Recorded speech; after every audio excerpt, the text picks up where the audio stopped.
Hey, what is up, everyone? I hope you guys are doing well. Today we have a unique story narrated by my friend Frederick. I hope you guys enjoy it and watch till the end, guys. There exists in the grim darkness of the far future a breed of warrior unlike any that has ever walked among the stars. They are called the Adeptus Astartes, though most know them by a simpler name, the Space Marines. These transhuman giants stand as humanity's shield against a galaxy that seeks nothing less than mankind's complete annihilation. But what does it mean to be one of these legendary warriors? What price do they pay for their superhuman abilities? What does existence look like when you've been transformed from a mere human into something that transcends mortality itself? To understand the life of a Space Marine, you must first grasp what they truly are. They are not simply soldiers with better equipment or training. They are not men who have been given powerful armor and sent to war.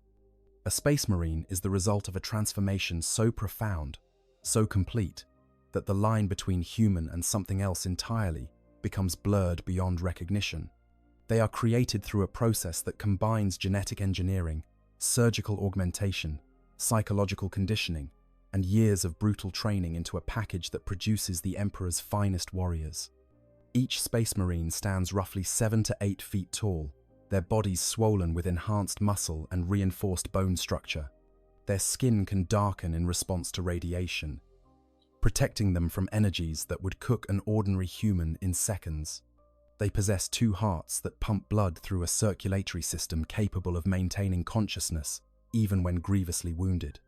3 lungs allow them to breathe in environments that would suffocate normal men, filtering out toxins and functioning even underwater. An additional kidney detoxifies poisons so efficiently that conventional toxins have virtually no effect on them. But these are merely the most obvious modifications. Beneath the surface, 19 distinct gene-engineered organs work in concert with their original human biology, creating a being that can spit acid, eat the flesh of the dead to absorb their memories, enter suspended animation when critically wounded, and operate for extended periods with minimal sleep by shutting down portions of their brain in sequence.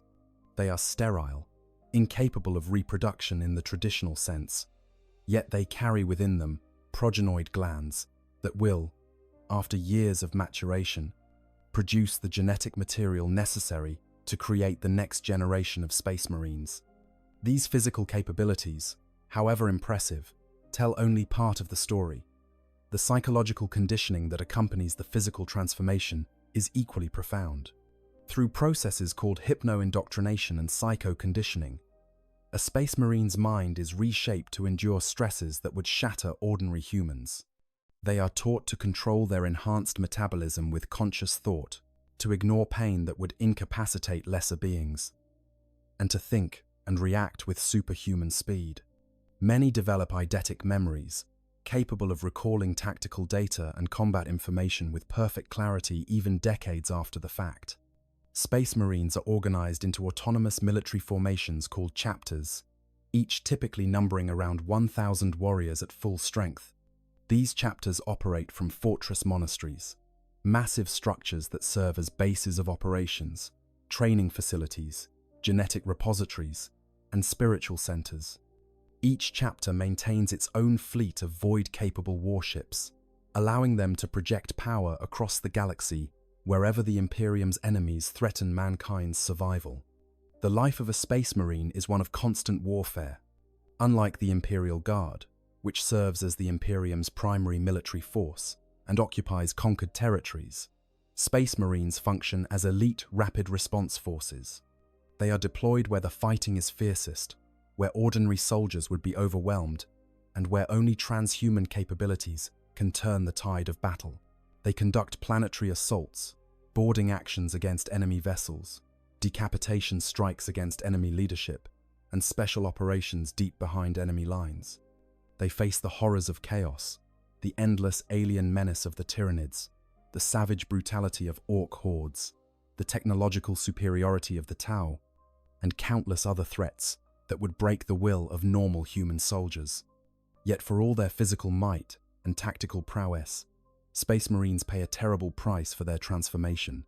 They are forever separated from the humanity they are sworn to protect.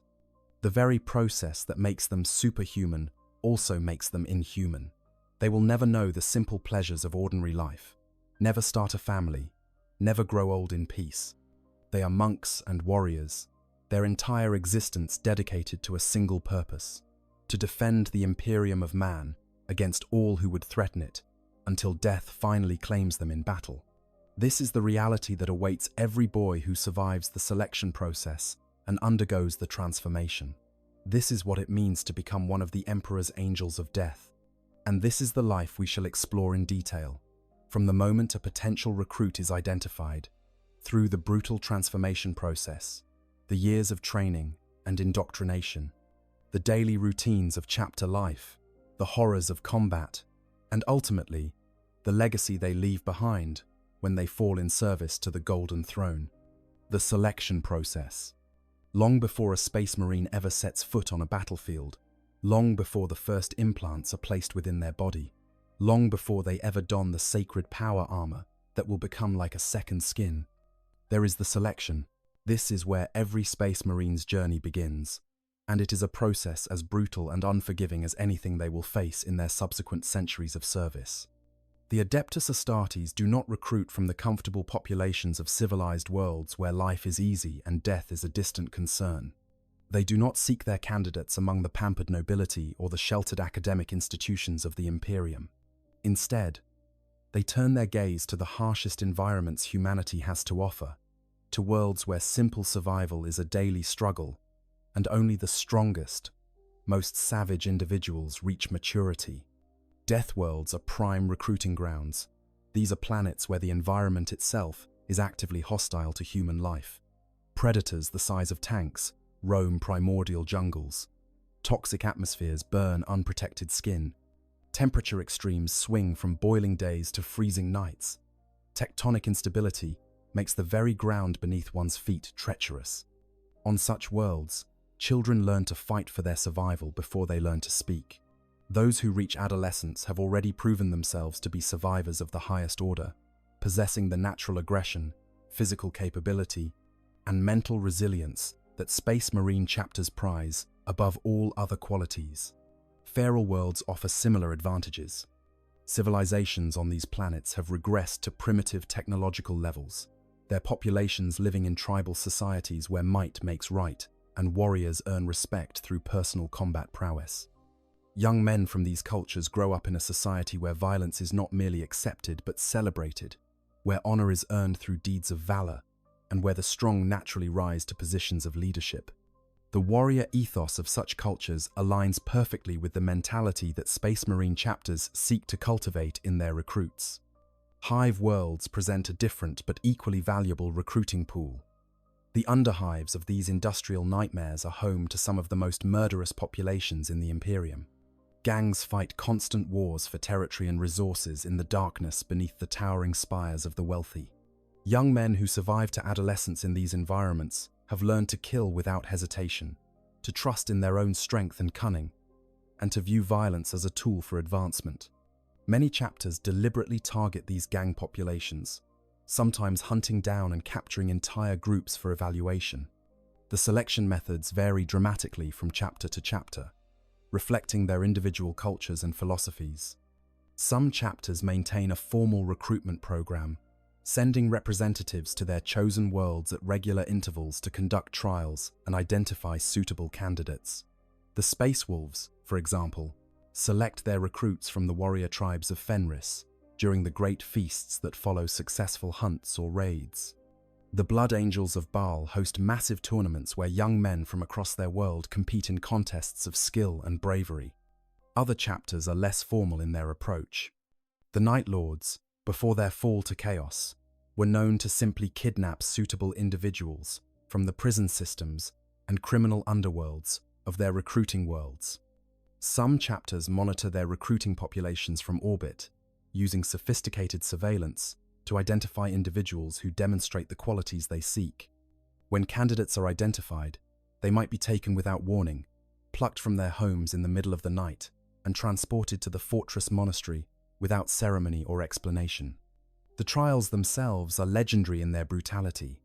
Many chapters require aspirants to undertake journeys that would kill ordinary men simply to reach the fortress monastery where the selection process truly begins. The Blood Angels demand that aspirants cross the radioactive wastelands of Baal Secundus, a journey that kills more candidates than actually reach the chapter's fortress. The Space Wolves require that aspirants survive in the frozen wilderness of Fenris, hunting and killing the monstrous predators that roam the ice fields. The Dark Angels conduct their trials in the depths of their fortress monastery, forcing aspirants to navigate death trap corridors and overcome challenges designed to test every aspect of their capability. These trials serve multiple purposes. Obviously, they weed out the weak, ensuring that only the physically capable proceed to the next stage. But they also serve as psychological screening tools. Chapters look for specific mental attributes in their recruits: fearlessness in the face of death, absolute loyalty to their brothers, an aggressive mentality that seeks confrontation rather than avoiding it, and a certain psychotic level killer instinct that can be channeled and controlled. The trials are designed to identify these qualities, to push aspirants to their absolute limits and beyond, to see how they respond when faced with seemingly impossible odds. The age of recruitment is critical. The gene seed implantation process must begin between the ages of 10 and 14 and be completed by age 16 to 18. This narrow window exists because the implants work by integrating with the recipient's developing biology, guiding and enhancing natural growth processes. If a candidate is too old, their body has already finished developing, and the implants either fail to take root properly or function at reduced efficiency. This means that chapters must identify and recruit children, taking boys who have barely reached adolescence and subjecting them to trials that would challenge fully grown men. The mortality rate during the selection process is staggering. For every 100 aspirants who attempt the trials, perhaps 10 will survive to undergo the initial implantation procedures. The rest die, their bodies broken by the physical demands placed upon them, or they fail the psychological screening and are turned away. Some chapters employ those who fail as chapter serfs, allowing them to serve the Astartes in support roles. Others simply return them to their home worlds, if they survive. Still others, particularly those chapters with harsher cultures, consider failure to be worthy only of death. Tissue compatibility is another critical factor. The gene seed used to create Space Marines is derived from the genetic material of the Primarchs, the Emperor's 20 genetically engineered sons who were created during the earliest days of the Imperium. Each chapter's gene seed carries the genetic legacy of one of these Primarchs, and not every human is compatible with it. Before an aspirant can proceed to the implantation stage, they must undergo extensive tissue compatibility testing. Those whose bodies would reject the gene seed are eliminated regardless of their physical or mental capabilities. The selection process also includes psychological screening of a sophisticated nature.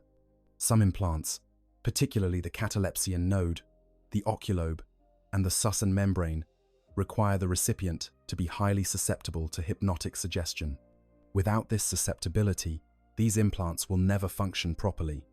Aspirants undergo evaluation to determine whether their minds can be shaped and molded through hypno-indoctrination, whether they can be taught to control their enhanced metabolism through conscious thought, whether they possess the mental flexibility necessary to integrate all the changes that will be wrought upon them.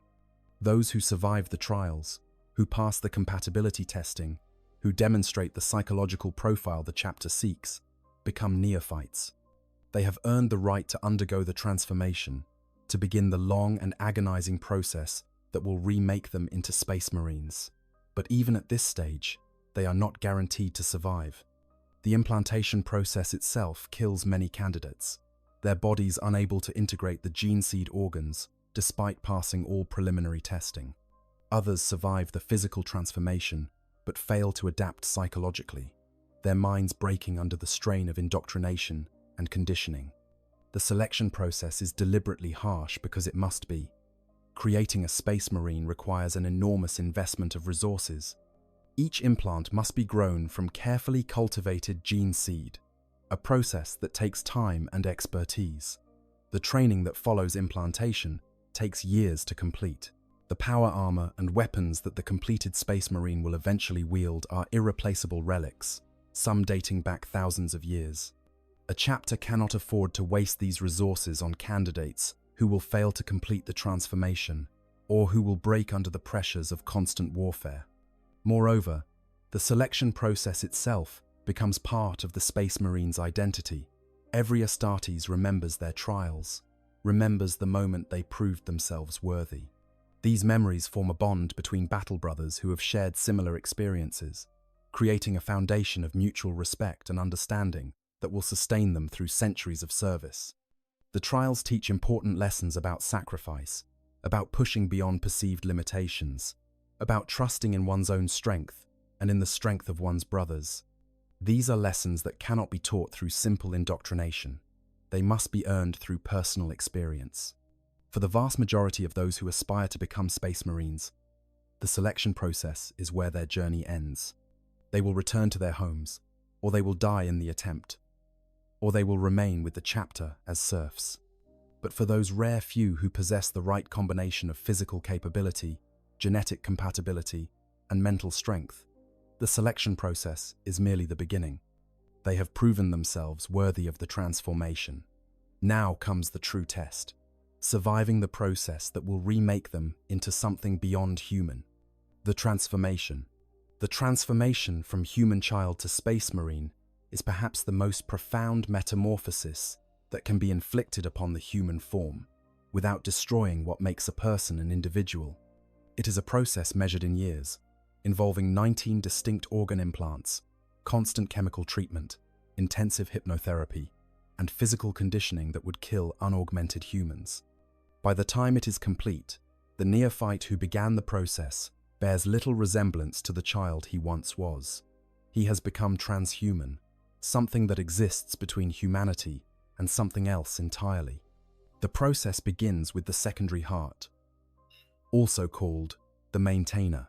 This is the first and least complicated of the implants, though even this simple organ requires precise surgical placement and carries significant risk. The secondary heart is roughly the size of a clenched fist, smaller than the original heart but no less sophisticated. It is implanted in the chest cavity and connected to the circulatory system near the original heart. The purpose is straightforward: to enhance cardiovascular performance by increasing blood flow well beyond what a single heart can achieve. The secondary heart can pump enough blood to keep a Space Marine conscious and functional even if his original heart is damaged or destroyed, a battlefield advantage that has saved countless Astartes' lives. The os modular follows in short order. This small organ is implanted in the lower torso and immediately begins secreting hormones that dramatically affect the skeleton. Bones grow thicker and denser, reinforced by ceramic-like deposits that make them nearly unbreakable. The rib cage fuses into an interlocking structure of overlapping plates that protect vital organs far better than normal ribs, while still allowing for necessary flexibility. Growth accelerates dramatically under the influence of the os modular, causing rapid increases in height and frame size. This is when the neophyte begins their transformation from child-sized to the massive proportions of a full Space Marine. The biscopia is implanted concurrently with the os modular. This organ triggers explosive muscle growth throughout the body, building upon the skeletal foundation being established. Muscle tissue doesn't merely increase in mass. It becomes fundamentally different, denser, and more efficient than normal human muscle. The combination of the os modular and biscopia working in concert causes the neophyte to grow at an alarming rate, gaining massive amounts of both size and strength over a relatively short period. Neophytes at this stage of development consume enormous quantities of food to fuel their transformation, their metabolisms running at levels that would be unsustainable for normal humans. These first 3 implants are often introduced simultaneously, ideally when the neophyte is between 10 and 14 years old. This is the foundation upon which all subsequent implants will build, and if any of these 3 fail to take root properly, the entire transformation process must be abandoned. The neophyte's body is carefully monitored during this phase, with apothecaries conducting constant tests to ensure proper development and to correct any imbalances before they become catastrophic. The haemastamen comes next, along with the Laramann's organ. The hemastamen affects the composition of the blood itself, making it more efficient at carrying oxygen and nutrients to the rapidly developing musculature. More importantly, it changes how the blood responds to injury.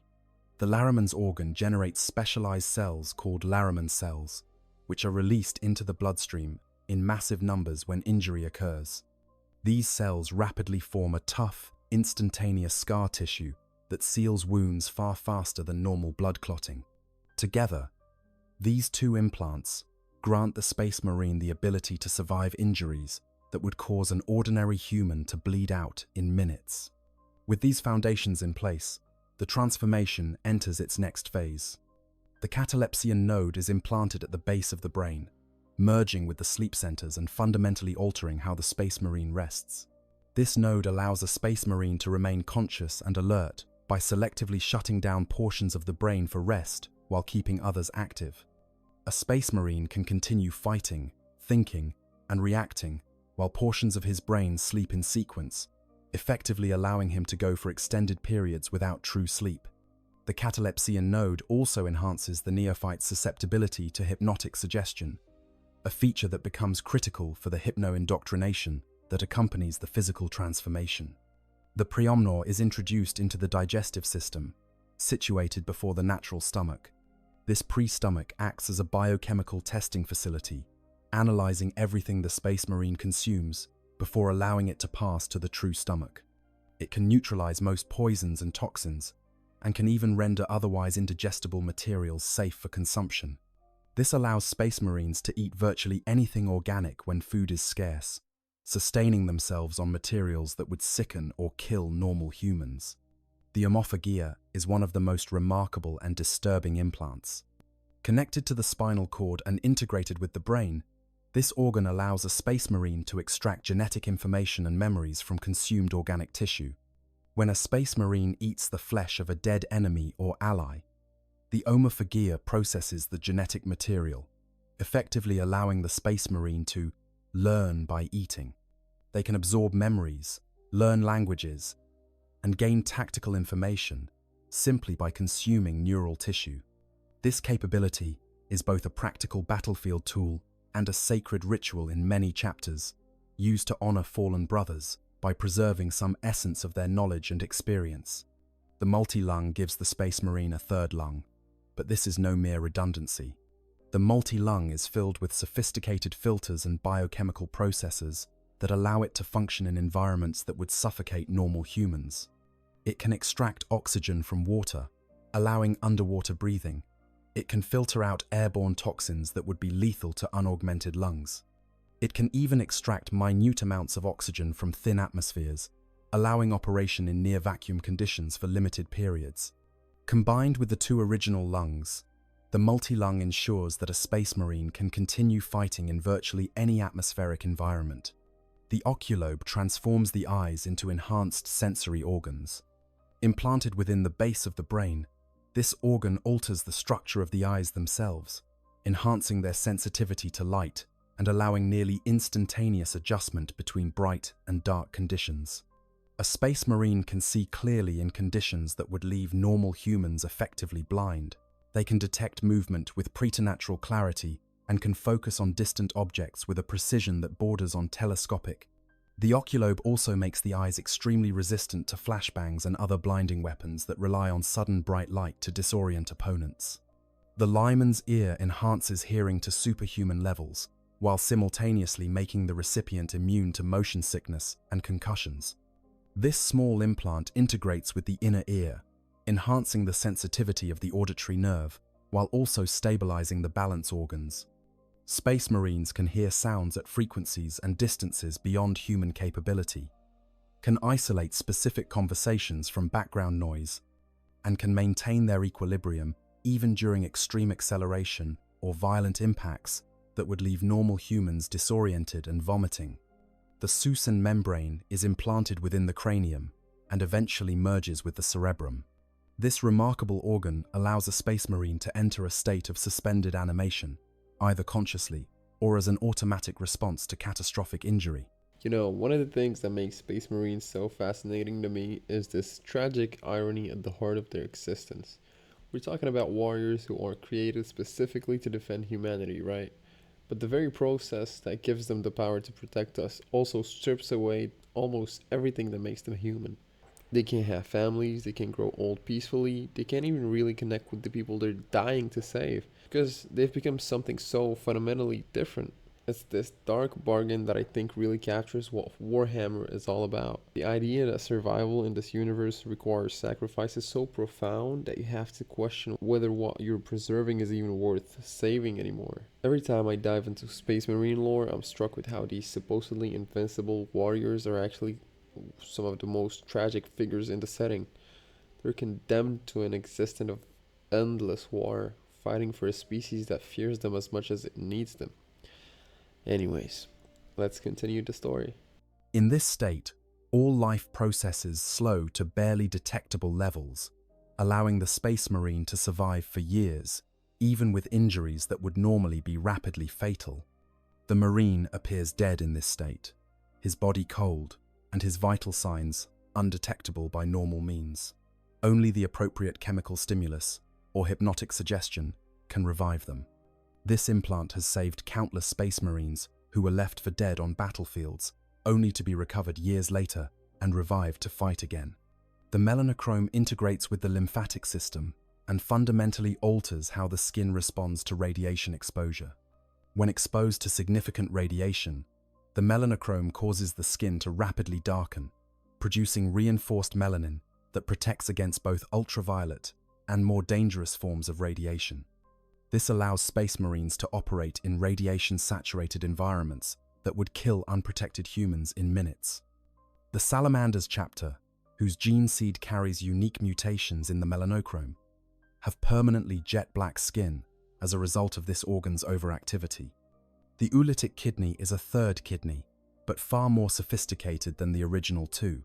It monitors and controls the hormonal balance of all the other implants, ensuring they function in harmony rather than conflict.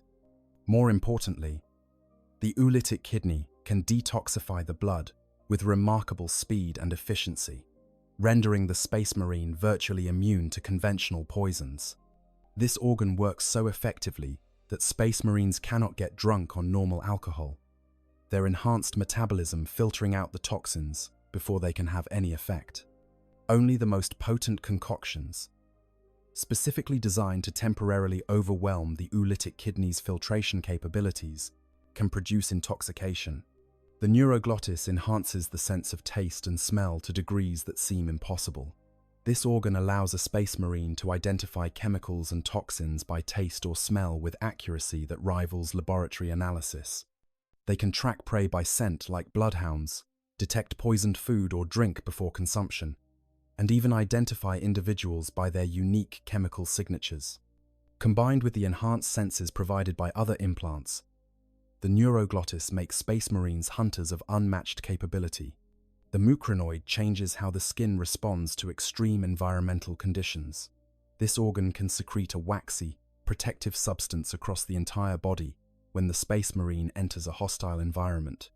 This coating protects against vacuum, extreme cold, and some forms of chemical exposure. It also allows the skin to sweat, a cleansing agent that helps remove toxins absorbed through the skin. While not true environmental armor, the mucranoid provides an additional layer of protection that can mean the difference between life and death in extreme conditions. The Becher's gland is one of the more offensive implants. This organ produces a highly acidic venom that the Space Marine can spit with considerable force and accuracy. The acid is capable of corroding metal and burning through organic matter, making it a weapon of last resort when other arms are unavailable. Some chapters train their members to use this capability with devastating effectiveness, targeting vulnerable points in enemy armor or using it to cut through obstacles. The progenoid glands are perhaps the most important implants from the chapter's perspective. These two organs, one implanted in the neck and another in the chest, are responsible for storing and replicating gene seed. As the Space Marine matures, the progenoids absorb genetic material from all the other implants, creating copies of each implant's gene seed through a process similar to cellular mitosis. The neck gland matures after 5 years and can be harvested. the chest gland requires 10 years to reach maturity. When properly cultured, the gene seed from these glands can be used to create the implants for 2 new Space Marines. This is the only way new gene seed can be produced, making every Space Marine's progenoids precious beyond measure. When a Space Marine falls in battle, the chapter's apothecaries will risk everything to recover his progenoid glands, ensuring that his genetic legacy can continue in new warriors. The black carapace is the final and most distinctive implant. Unlike the other organs, which are grown internally, the black carapace is implanted as sheets of black organic material directly beneath the skin of the torso, arms, and legs. Over several hours, this material hardens and sends synthetic nerve bundles inward to connect with the recipient's central nervous system. Ports are then cut through the carapace at specific points, creating interface connections. These connection points allow Space Marine power armor to directly link with the wearer's nervous system, making the armor effectively an extension of the Marine's own body rather than an external suit. Without the black carapace, power armor is just advanced protective gear. With it, the armor becomes responsive to thought, moving with perfect synchronization with the wearer's body and providing sensory feedback that makes the Marine fully aware of his surroundings, even though enclosed in ceramite. Throughout this entire process, which takes years to complete, the neophyte undergoes constant medical monitoring, chemical treatment, and hypnotherapy. The chemical treatments ensure proper development of the implants and maintain the delicate hormonal balance necessary for all these organs to function together. The hypnotherapy teaches the neophyte how to consciously control these new capabilities, how to access the catalepsian node to enter partial sleep states, how to activate the Susan membrane when critically injured, how to regulate metabolism through conscious thought. The transformation is agonizing. Each implant brings new pain as foreign organic material is grafted into the body and begins to grow, integrate, and alter existing systems. The rapid growth driven by the os modula and biscopia causes constant aches as bones extend and muscles swell. The integration of the black carapace feels like fire burning beneath the skin as nerve connections form. Many neophytes die during this process, their bodies rejecting the implants despite passing all compatibility testing. Others survive the physical transformation but break mentally, unable to cope with the profound changes being wrought upon them. For those who survive, the end result is remarkable. A boy who entered the process, perhaps 5 feet tall and weighing 100 pounds, emerges as a warrior standing 7 to 8 feet in height, weighing several hundred pounds of enhanced muscle and reinforced bone. His senses have been sharpened to superhuman levels. His strength has increased by factors that make comparison to his original capabilities almost meaningless. His endurance and resilience have reached levels where injuries that would kill normal humans are merely inconvenient. He has become transhuman, forever separated from the humanity he once knew. But the transformation is not yet complete. The physical changes are only the beginning. Now comes the training, the indoctrination, the years of conditioning that will shape not just the body, but the mind of the Space Marine. Training and indoctrination. The physical transformation that creates a Space Marine's enhanced body is only half of what makes them the Emperor's finest warriors. Without proper training and indoctrination, a neophyte would be nothing more than a savage with superhuman strength, dangerous but undisciplined, powerful but unfocused. It is the years of rigorous training, intensive hypno-indoctrination, and carefully structured psychological conditioning that transform a physically enhanced adolescent into a true Space Marine, a warrior monk dedicated absolutely to the defense of the Imperium. The training begins in earnest even before the implantation process is complete. As each organ takes root and begins to function, neophytes undergo exercises designed to teach them to consciously control their new abilities. Learning to access the catalepsian node requires practice, as the neophyte must learn to selectively shut down portions of his brain while keeping others alert. This is not instinctive. It must be learned through repeated attempts under the guidance of experienced apothecaries and chaplains who have mastered the technique themselves. The hypno-indoctrination is perhaps the most profound aspect of Space Marine creation. Neophytes are placed within specialized machines called hypnomats, chambers that subject them to carefully structured sensory input designed to reprogram fundamental aspects of how they think and react. Images and sounds are carefully sequenced to implant memories and instincts at a subconscious level, building layers of conditioning that will guide the Space Marine's behavior for the rest of his life. The content of this indoctrination varies by chapter, but shares common elements. All Space Marines are conditioned for absolute loyalty to the Emperor of Mankind, the distant god figure who sits entombed upon the golden throne of terror. They are taught that their lives have meaning only in service to this immortal being and to humanity as a whole. Concepts like self-preservation become secondary to duty. Fear becomes something to be acknowledged and then ignored. Pain becomes merely another form of sensory data, to be processed and set aside rather than allowed to impair function. Tactical knowledge is implanted through hypno-indoctrination at an accelerated rate. Decades worth of combat experience, weapon specifications, enemy capabilities, and battlefield tactics are compressed into memory engrams and written directly into the neophyte's mind. This is not true learning in the traditional sense. The neophyte doesn't gain understanding through practice and experience, but rather has information simply placed into his memory as if he had always known it. The effectiveness of this technique varies. Hypno-indoctrinated knowledge is never quite as reliable or flexible as knowledge gained through actual experience, but it provides an essential foundation that would take years to build through conventional instruction. The hypnomat is also used to reshape personality itself. Space Marines must be able to function under stresses that would break ordinary minds. They witness horrors on the battlefield that would drive unaugmented humans mad. They kill on scales that would burden anyone with a normal conscience. They watch their brothers die, sometimes in their arms, knowing that similar fates await them. The hypno-conditioning prepares them for this, building mental frameworks that allow them to process trauma without becoming traumatized, to kill without hesitation or remorse, to sacrifice without regret. But hypno-indoctrination, for all its power, has limitations. Overuse can cause severe problems. During the later stages of the Horus Heresy, some legions resorted to accelerated recruitment practices that relied heavily on hypno-indoctrination to speed up the training process. The results were catastrophic. Marines created through these rushed procedures showed neural degradation, personality dissociation, increased aggression due to scarring of the prefrontal cortex, and loss of pre-enhancement memories. They became unstable, prone to rages and mental breaks. Many broke under stress or proved vulnerable to chaos corruption. This is why, in the modern era, hypno-indoctrination is carefully balanced with traditional hands-on training. Physical conditioning continues throughout the transformation period and long after. The enhanced musculature and reinforced skeleton require constant exercise to reach their full potential. Neophytes undergo training regimens that would kill unaugmented humans, pushing their bodies to absolute limits day after day.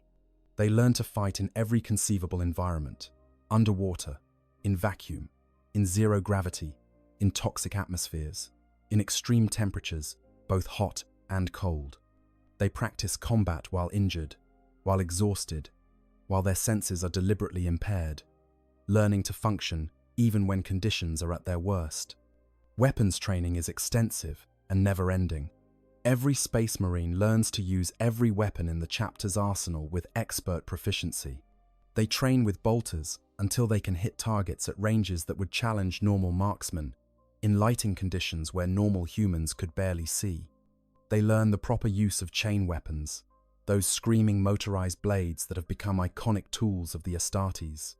They master plasma weapons, melter guns, grav weapons, and countless other implements of destruction. They practice with grenades, learning to throw with accuracy that borders on impossible. They train in close combat, learning dozens of killing techniques with knives, their armored fists, and improvised weapons. But weapons training is only part of the curriculum. Space Marines must also master tactics and strategy. They study famous battles from the Imperium's history, analyzing what worked and what failed. They learn to read terrain, to identify choke points and kill zones, to understand how different enemy forces fight and how to counter their tactics. They practice command skills, learning how to lead squads, how to coordinate with other units, how to make split-second decisions when lives depend on their judgment. The training takes place in environments specifically chosen for their hostile qualities. Many fortress monasteries are deliberately located in the most dangerous regions of their homeworlds. In volcanic zones, where lava flows threaten constant incineration, in polar regions where temperatures drop to lethal extremes, in toxic swamps where the very air burns unprotected lungs, in treacherous jungles where every plant and animal poses a deadly threat. The logic is brutally simple. If neophytes can survive and function in these environments during training, they will be prepared for anything they encounter on actual battlefields. Mock battles between neophyte squads are common training exercises, conducted with live ammunition and minimal safety considerations. Injuries are common. Deaths are not unheard of, but this is considered acceptable. Better that weaknesses be revealed during training, where failure costs only the life of a single neophyte, than during actual combat, where failure might doom an entire squad or even compromise a critical mission. Psychological conditioning accompanies the physical training at every stage. Space Marines are taught to view themselves as weapons of the Emperor, tools to be used in the defense of humanity. Personal desires, individual ambitions, thoughts of anything beyond service to the chapter and the Imperium are systematically suppressed. This is not accomplished through crude brainwashing but through careful, sustained conditioning over years.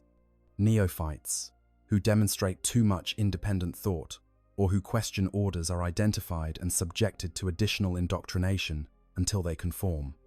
The conditioning also instills a profound sense of brotherhood. Space Marines are taught that their squad mates are more important than their own lives, that the chapter is their family, that bonds between battle brothers transcend anything else. This creates a powerful esprit de corps that will sustain them through centuries of warfare.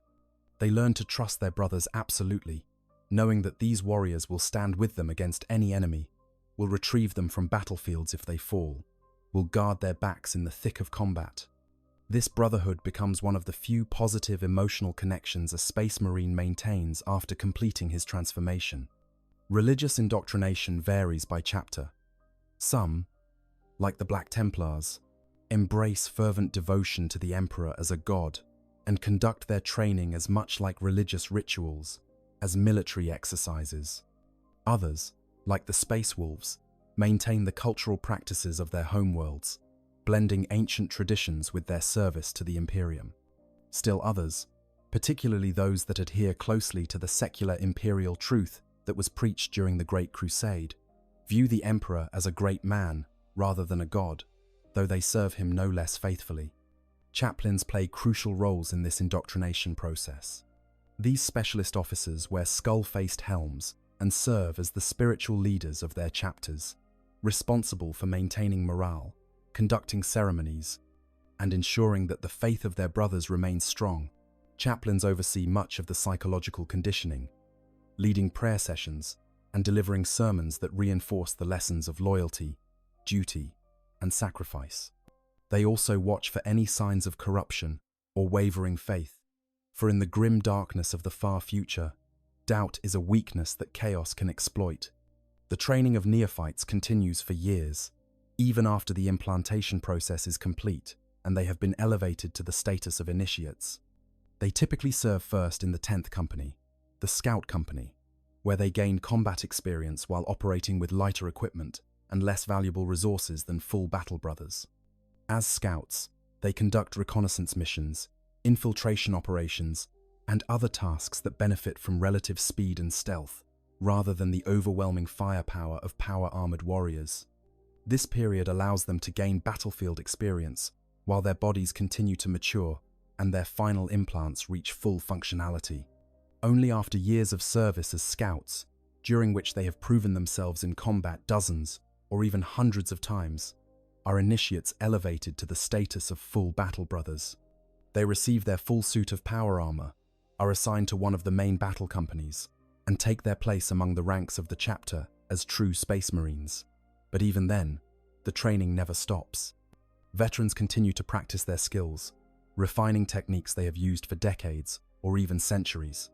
They study new enemy forces, learn to use new weapons when they become available, and pass on their knowledge to younger brothers.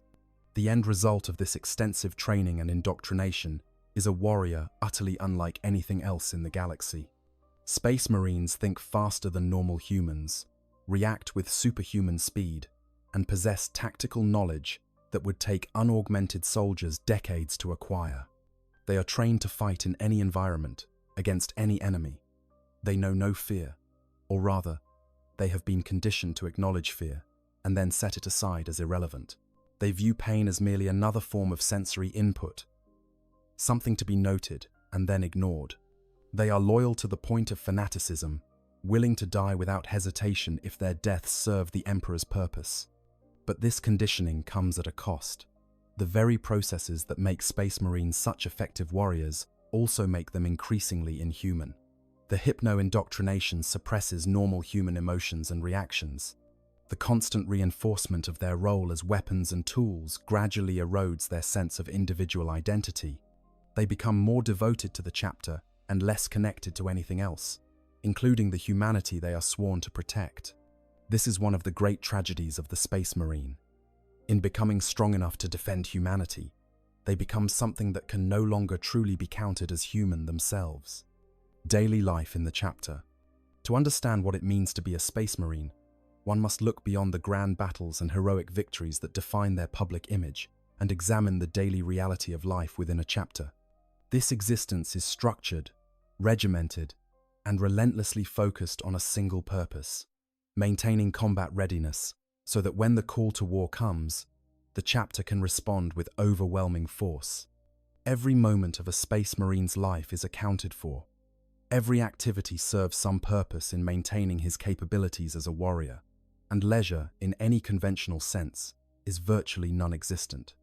The day for most Space Marines begins at dawn, though given that many fortress monasteries are located on worlds with abnormal day-night cycles, or aboard fleet-based vessels, where such cycles are artificial, dawn is more a matter of chapter custom than astronomical reality. Warriors wake from whatever rest they have taken, often having slept for only a few hours, using the capabilities granted by their catalepsian node to remain conscious while portions of their brains rested in sequence. Morning prayer is typically the first collective activity of the day. Space Marines gather in their chapter's reclusium, the sacred space where religious ceremonies are conducted, and offer prayers to the Emperor. The exact form these prayers take varies enormously by chapter culture.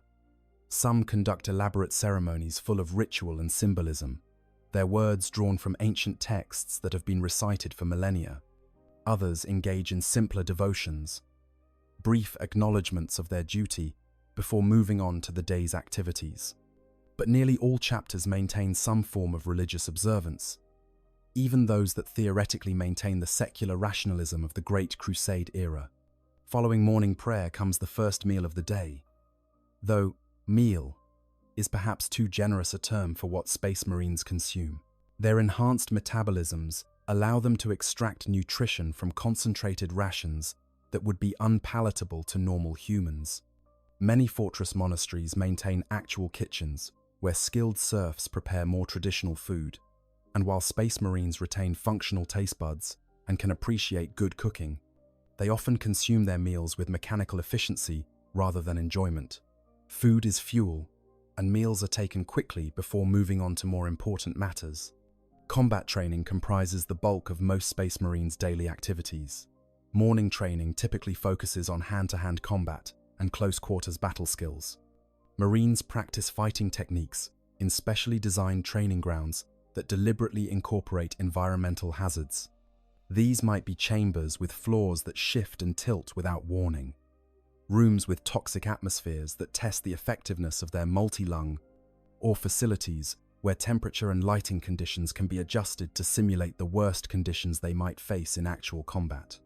Full contact sparring is common, with battle brothers testing themselves against each other using real weapons at reduced power settings, or practice weapons that can still cause serious injury if wielded improperly. It is not uncommon for battle brothers to be injured during these training sessions, sometimes seriously. The fortress monastery's apothecaries maintain medical facilities to treat such injuries, but there is no concept of being excused from duty to heal. A space marine with a broken arm will continue his training, learning to fight and operate with diminished capability. One with more serious injuries might be assigned to less physically demanding tasks while he heals, but he will still be expected to contribute to the chapter's readiness in whatever way he can. Midday prayers offer another opportunity for spiritual reflection, though these are typically briefer than the morning devotions. Many chapters conduct these prayers immediately following morning combat training, allowing Marines to pray even as their bodies are still recovering from the exertion. The juxtaposition of physical violence and spiritual devotion is entirely natural for Space Marines. They see no contradiction in following a session of practicing how to most efficiently kill their enemies with prayers, asking for the Emperor's blessing. The first substantial meal typically comes around midday, though again, Space Marine mealtimes are not governed by conventional human dining practices.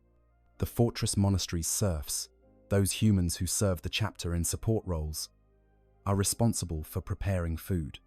The position of monastery cook is often considered one of the most honored positions a serf can hold, despite the thankless nature of preparing meals for warriors who often consume them without apparent enjoyment. Many chapters maintain traditions around food, viewing shared meals as opportunities to strengthen bonds of brotherhood, even if the eating itself is accomplished with minimal conversation. Afternoon training shifts focus to weapons practice and tactical exercises. Marines might spend hours at the firing ranges, practicing with bolters and other ranged weapons until they can hit targets at distances that would challenge normal soldiers using scoped rifles. They train in vehicle operation, learning to pilot rhino transports, operate land raiders, and coordinate mechanized assaults.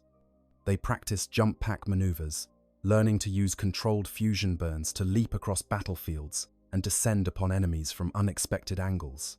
They train in void combat procedures, preparing for boarding actions against enemy vessels in the airless environment of space. Squad-level tactical training is conducted using sophisticated simulation chambers, where holographic enemies provide training targets and entire battles can be recreated in virtual space. These simulations allow Marines to practice coordinated squad tactics without the need for live ammunition or the risk of actual casualties. Veteran sergeants observe these exercises, offering critique and instruction, identifying weaknesses in formation or hesitation in decision-making that could prove fatal in actual combat. Chapter strategic and tactical briefings are often scheduled for late afternoon. These sessions involve studying recent intelligence reports about enemy movements, analyzing after-action reports from recent operations, and receiving instruction on new threats or tactical doctrines. Space Marines absorb this information rapidly, their enhanced cognitive capabilities allowing them to process vast amounts of data and retain it with perfect accuracy. Much of this information is reinforced through hypnotherapy sessions where Marines enter hypnomats to have tactical data more deeply embedded in their memories. Evening prayers provide another opportunity for religious observance before the day's final meal. By this point, even Space Marines show signs of fatigue, though they are far from the exhaustion that would have overwhelmed unaugmented humans hours earlier. The evening meal is often a more social affair than earlier meals, with squad members gathering to eat together and engage in the limited forms of camaraderie that Space Marines permit themselves. Conversation tends toward discussions of tactics, reminiscences of past battles, or debates about aspects of the chapter's doctrines. Personal topics are rarely discussed. Space Marines live so entirely within the context of their chapter that they have few individual experiences outside of their service. After evening meal, the schedule becomes less regimented. Marines might attend additional hypno-indoctrination sessions to reinforce their conditioning or to learn new information. They might maintain their equipment, performing the sacred rituals of care and cleaning that keep power, armor, and weapons functioning properly. Some might spend time in the chapter's libraries, studying historical texts, or reviewing the recorded wisdom of past heroes. Others might engage in individual training, working on specific skills they feel need improvement, or practicing techniques they have developed. Some chapters build time for limited recreation into their daily schedules, recognizing that even transhuman warriors benefit from occasional respite from constant training. The Ultramarines, for instance, are known to allow their battle brothers a few hours of free time each day. How this time is spent varies by individual. Some Marines use it for additional prayer and meditation, others for studying subjects unrelated to warfare, and a few even engage in what might be considered hobbies, such as artwork or crafting. The Salamanders maintain their traditions of metalworking, with many Marines spending their free time creating weapons or armor pieces using techniques passed down from their homeworld of Nocturne. Sleep is the final activity of the day, though Space Marines require far less rest than normal humans. Many can function adequately on just a few hours of sleep per night, using their catalepsian node to rest in shifts while remaining partially conscious.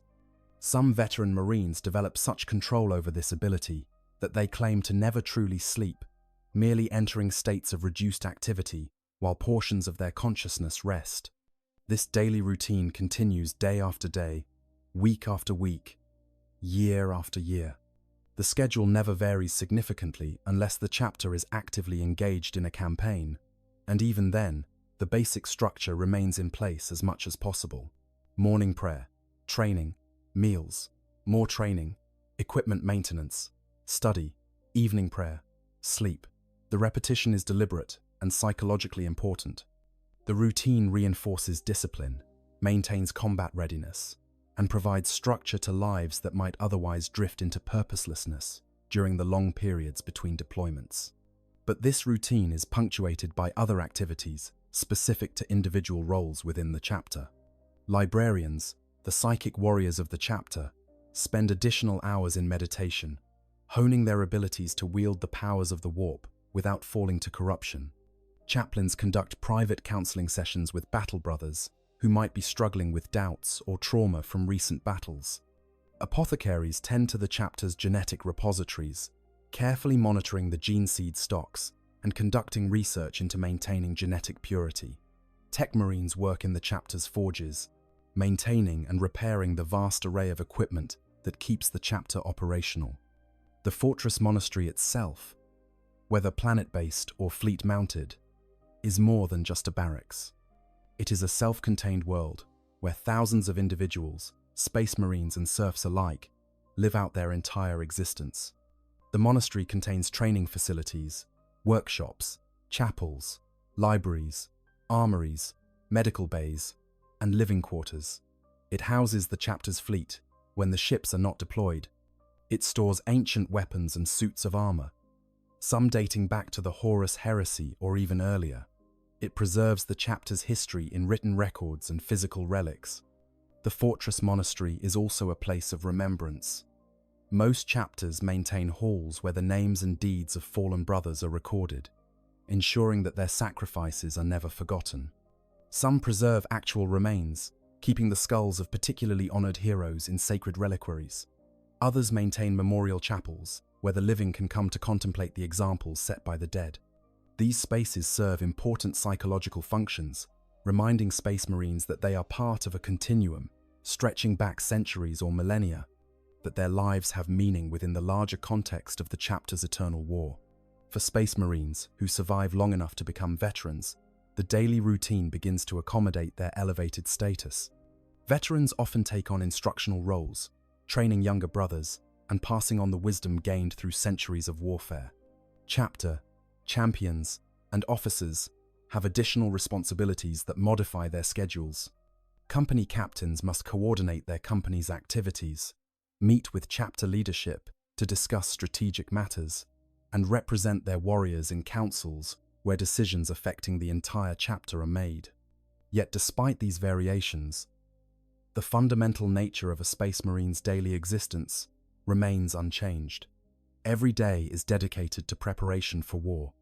Every activity serves the purpose of maintaining combat effectiveness. The monotony is broken only when the call to battle comes, when the chapter receives orders to deploy against the Emperor's enemies.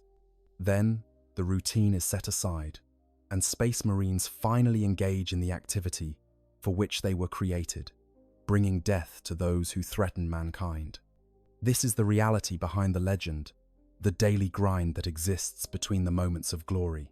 Space Marines are not merely warriors who fight spectacular battles. They are monks in a militaristic order, their lives structured around devotion, discipline, and endless preparation.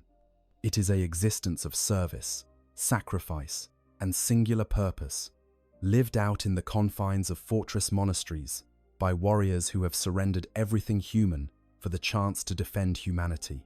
Combat operations. When the call to war comes, Space Marines transition from their structured monastery existence to the chaos of combat, with a speed and efficiency that speaks to both their training and their fundamental nature. They are warriors first and foremost, created specifically for warfare, and it is in battle that they truly fulfill their purpose. The way Space Marines fight is unlike anything else in the Imperium's military forces, combining overwhelming firepower, tactical flexibility, superhuman physical capabilities, and a complete absence of fear into a combat doctrine that has proven effective against virtually every enemy the galaxy can produce. Space Marines do not fight as the Imperial Guard does, standing in battle lines and engaging in protracted campaigns of attrition warfare. They are not garrison troops meant to hold territory for extended periods. Instead, they function as rapid response forces, elite special operations units deployed where the fighting is fiercest and where only transhuman capabilities can turn the tide.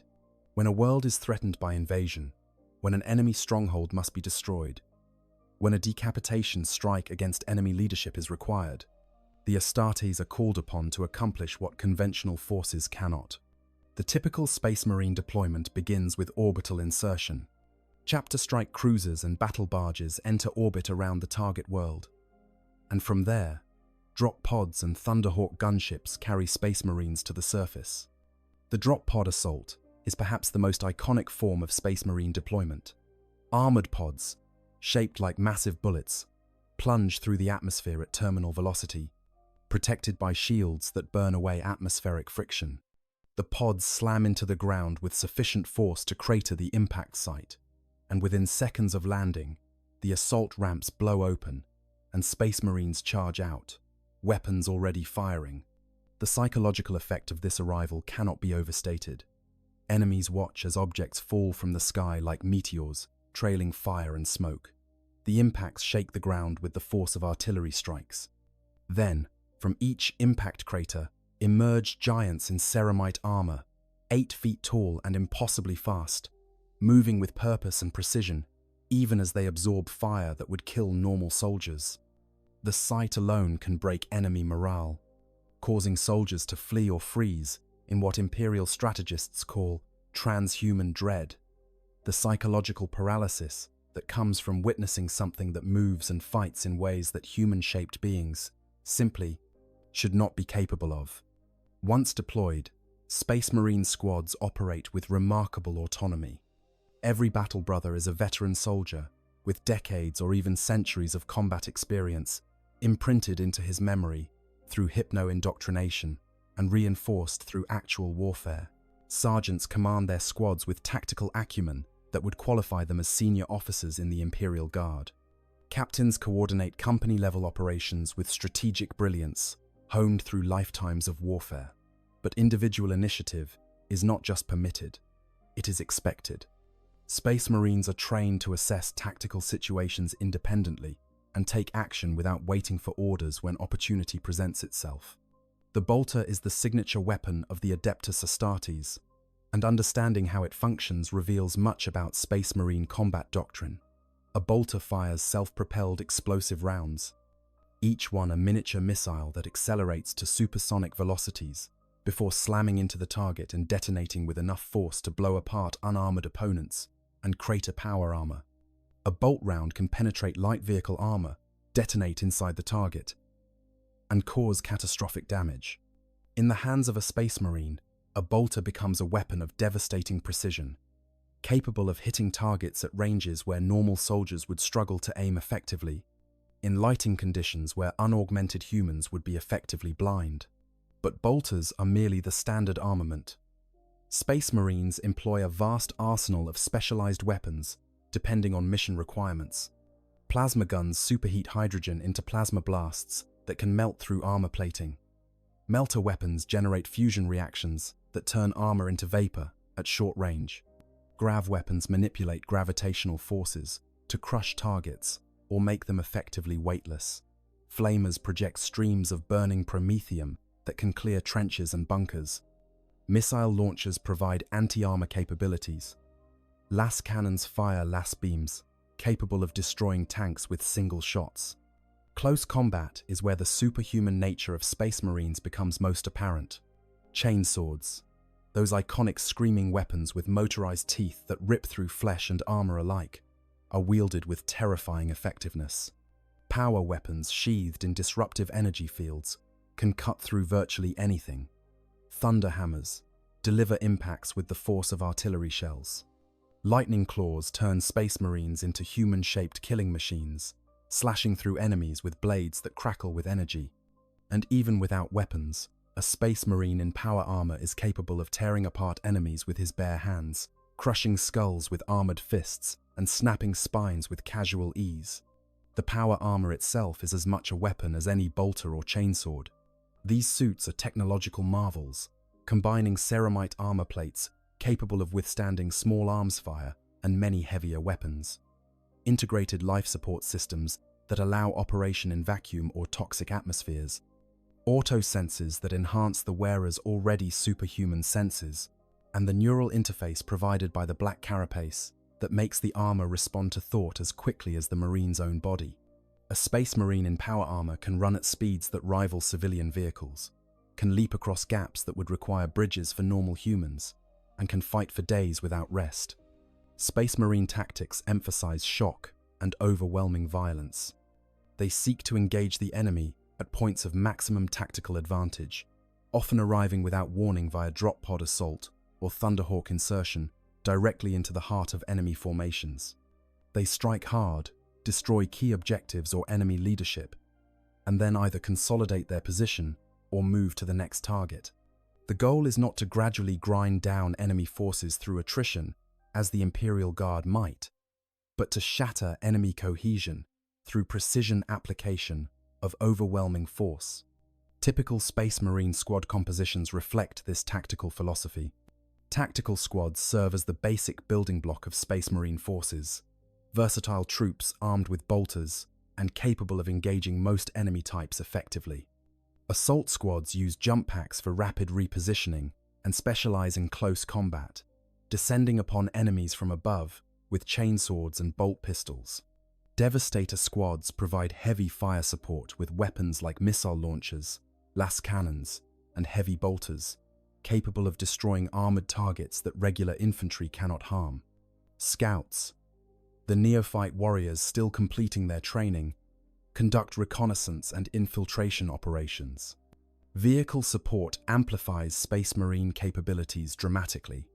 Rhino transports allow squads to move rapidly across battlefields while protected from enemy fire. Land Raiders, massive tank-like vehicles, provide mobile fortresses from which squads can launch assaults while being protected by armor thick enough to shrug off anti-tank weapons. Predators offer mobile fire support with powerful cannons and sponson-mounted weapons. Landspeeders provide fast reconnaissance and fire support. Dreadnoughts, ancient warriors entombed within walking tank bodies, bring both heavy weapons and centuries of combat experience to the battlefield. The coordination between different elements of a Space Marine force is precise and deadly. While each squad operates with significant autonomy, they remain in constant communication, sharing tactical data and coordinating their actions to support overall battle objectives.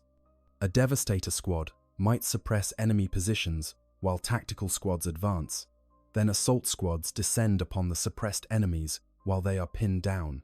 Dreadnoughts advance as mobile bunkers, their mere presence forcing enemies to concentrate fire, allowing infantry to maneuver more freely.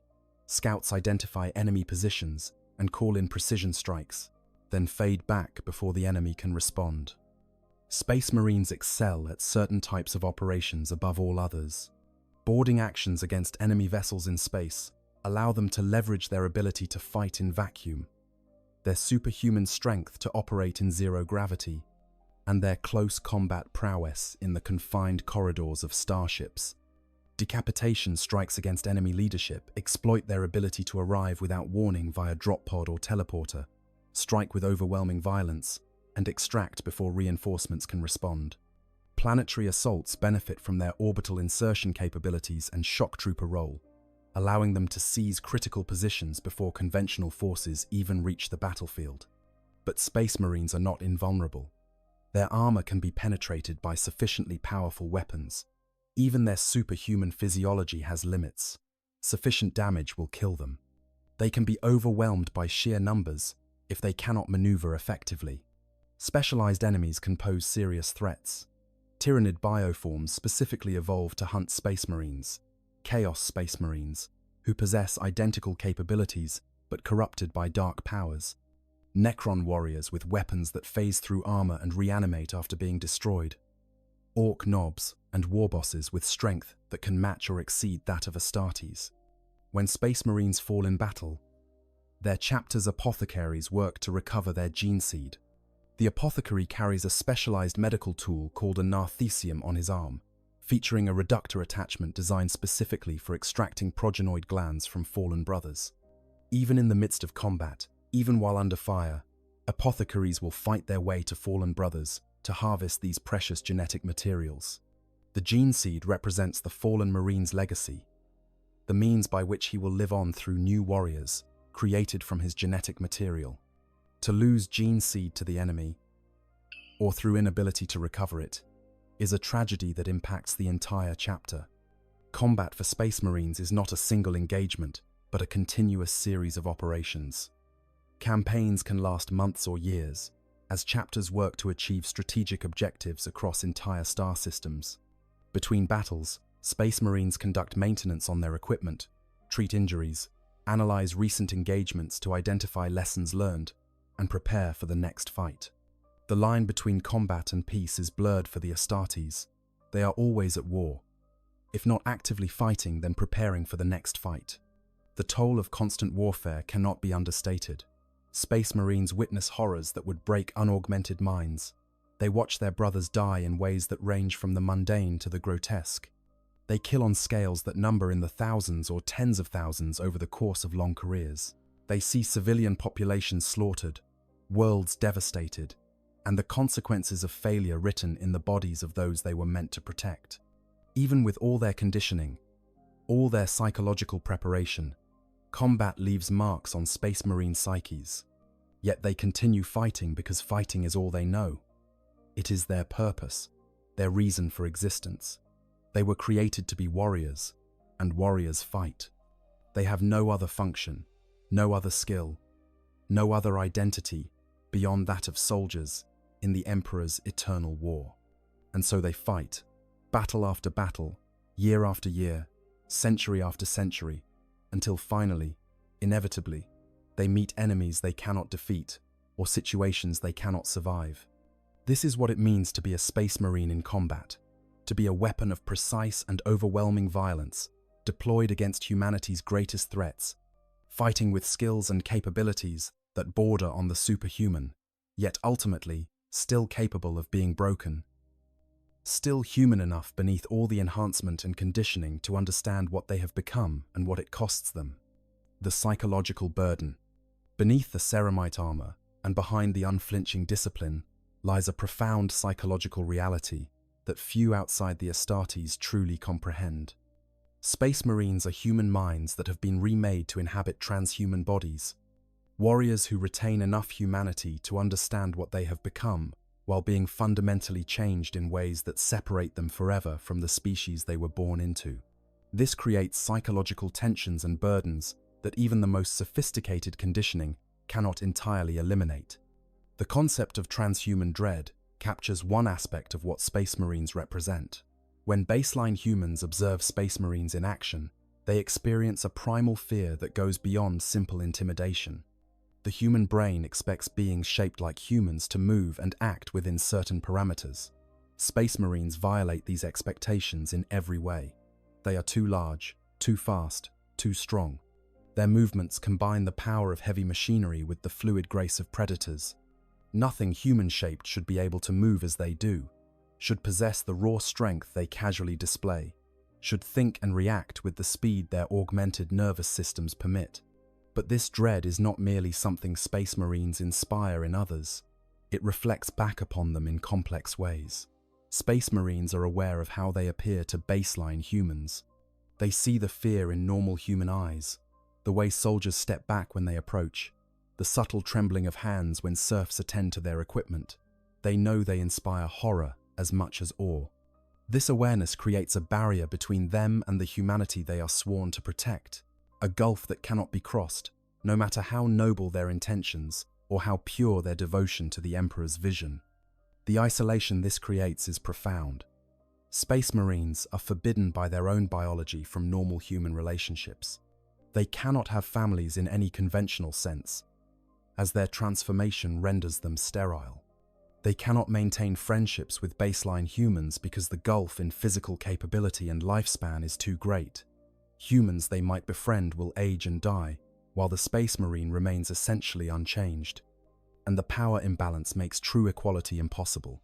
They cannot even truly return to their birth families, assuming they remember them after years of conditioning and implantation. They are fundamentally alone except for their battle brothers, the only beings who share their nature and can truly understand their existence. This brotherhood becomes the primary emotional anchor for most Space Marines. The bonds between battle brothers are forged through shared hardship, combat, and the knowledge that they alone understand what it means to be Astartes. They have trained together, fought together, bled together. They have watched each other endure the agony of transformation, have covered each other in battle, have carried wounded brothers from battlefields. These connections are deeper than friendship, more binding than family. In many ways, the battle brothers of a squad become the only real emotional relationships a Space Marine maintains. Yet even these bonds carry their own burdens. Every Space Marine knows that his brothers will eventually fall in battle. The life expectancy for even the most skilled Astartes is measured in decades, or perhaps a few centuries at most, before death claims them. Space Marines witness the deaths of their brothers with regularity, each loss carrying emotional weight that conditioning helps them process but never entirely eliminates. Veterans who have served for centuries have watched dozens or hundreds of brothers fall, have spoken words over their bodies, have seen their gene seed harvested and used to create new warriors who will never know the brothers they replace. The psychological conditioning that makes Space Marines effective warriors also creates its own problems. The hypno-indoctrination and psycho-conditioning suppress normal human emotional responses, but they do not eliminate them entirely. Fear is acknowledged and then set aside, but it exists. Pain is noted and ignored, but it is still felt. Doubt creeps in despite conditioning designed to prevent it. Grief for fallen brothers surfaces even though it is supposed to be sublimated into renewed dedication to duty. The conditioning provides tools for managing these emotions, but it does not make Space Marines emotionless automatons. Some chapters recognize this and make provisions for it. Chaplains serve not just as spiritual leaders but as counselors, providing battle brothers with opportunities to discuss their struggles in private, away from their squads, where admission of doubt might undermine morale. These sessions allow Space Marines to acknowledge their human emotions without the shame of appearing weak before their brothers. Chaplains are trained to identify warning signs of psychological breakdown and to provide appropriate intervention before a battle brother's effectiveness is compromised. But other chapters take a harder line, viewing any acknowledgement of emotional struggle as weakness to be purged rather than accepted. In these chapters, Space Marines, who cannot maintain perfect stoicism, are subjected to additional conditioning, more intensive hypno-indoctrination, or assigned to dangerous missions where they are expected to either overcome their weakness through combat or die trying. This approach can be effective in the short term but risks creating warriors who are so heavily conditioned that they lose the last remnants of their humanity, becoming effective weapons but nothing more.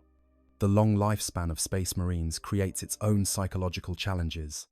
A veteran Space Marine might serve for 300 years, perhaps even longer. Over those centuries, they witness the galaxy change in fundamental ways. Worlds they once defended might fall to corruption or invasion. Leaders they served under might prove to be traitors. Tactics they mastered become obsolete, as new enemies emerge. The very Imperium they fight for gradually transforms, often in ways they find troubling. Moreover, the veteran Space Marine has outlived thousands of battle brothers. He has seen generations of warriors created, fight, and die. He has watched the chapter's culture shift as new recruits bring different perspectives from their homeworlds. He has adapted to new equipment, new tactics, new threats. Through it all, he remains essentially the same physical being he was a century earlier, aging so slowly that the changes are almost imperceptible. This creates a strange sense of temporal displacement, of being unstuck from the normal flow of time that governs the lives of baseline humans. Some veterans embrace this role, becoming living repositories of the chapter's wisdom and experience. They serve as mentors to younger brothers, sharing lessons learned over centuries of warfare. They advise chapter leadership on strategic matters, drawing upon knowledge that spans generations. They become legends within their own chapters, warriors whose deeds are recounted to inspire new recruits. But others find the weight of centuries oppressive. They have seen too much death, fought too many battles, lost too many brothers. They begin to question whether their sacrifices make any difference when the galaxy continues to spiral toward darkness, no matter how many enemies they destroy. This is a dangerous state for a Space Marine to reach, as doubt and despair are emotions that chaos can exploit. Chaplains watch for such signs carefully, knowing that a veteran warrior's fall to corruption would be a tragedy of profound proportions. The nature of the enemies Space Marines face compounds these psychological challenges. Fighting mortal enemies, even alien species, is one thing, but Space Marines must also confront daemons, entities of the warp, that should not exist in real space but do, beings that violate the laws of physics and sanity itself. They fight cultists who have surrendered their humanity to dark powers and gained horrific mutations as a result. They face Chaos Space Marines, fallen brothers who have embraced the very corruption they once fought against, serving as dark mirrors of what all Astartes could become if they lose faith or allow doubt to corrupt them. These encounters leave psychological scars that no amount of conditioning can fully prevent. A Space Marine who has witnessed the malign intelligence of a greater daemon, who has felt the psychic pressure of entities that delight in causing suffering, who has seen what chaos does to those who fall to it, carries that knowledge forever. They know that the same fate could claim them or their brothers if they falter. This awareness becomes a burden that weighs upon them every day, a constant reminder that the galaxy is far more terrible than baseline humans can imagine. Some Space Marines develop what might be called coping mechanisms, though they would never use that term themselves. They become more ritualistic in their devotions, finding comfort in the structured forms of prayer and ceremony. They focus intensely on maintaining their equipment, treating the care of their armor and weapons as a form of meditation that keeps darker thoughts at bay. They throw themselves into training with renewed intensity, seeking the clarity that comes from physical exertion and martial practice. These behaviors allow them to function while processing the horrors they have witnessed. Others become more withdrawn, speaking less, and operating almost entirely through well-practiced combat protocols. They fulfill their duties with mechanical efficiency, but show little sign of the personality they once possessed. Whether this represents a healthy adaptation to extreme stress or a form of psychological shutdown is debatable, but it allows them to continue functioning as effective warriors, even if they might be considered damaged by any normal psychological standard. The few Space Marines who serve extended periods among baseline humans, such as those seconded to the Death Watch, or those serving as liaisons to Imperial Guard regiments, often report experiencing a profound sense of alienation that makes their time more difficult than actual combat.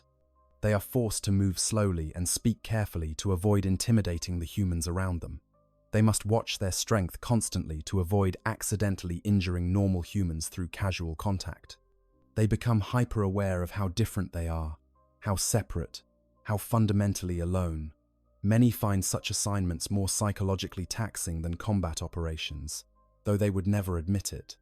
This is the hidden cost of creating Space Marines, the transformation that grants them the physical capability to defend humanity, simultaneously destroys their ability to truly be part of humanity.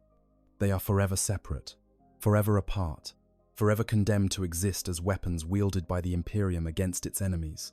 They can know pride in their service and satisfaction in victory. They can feel loyalty to their brothers and devotion to the Emperor, but they cannot know peace, cannot experience normal human joys, cannot ever truly come home because they no longer have a home except among other transhuman warriors who share their nature. And yet, they continue, because continuation is all they know. They fight, not because conditioning compels them, though it does, but because purpose requires it. They are Space Marines. They were created to be warriors. They exist to fight humanity's battles.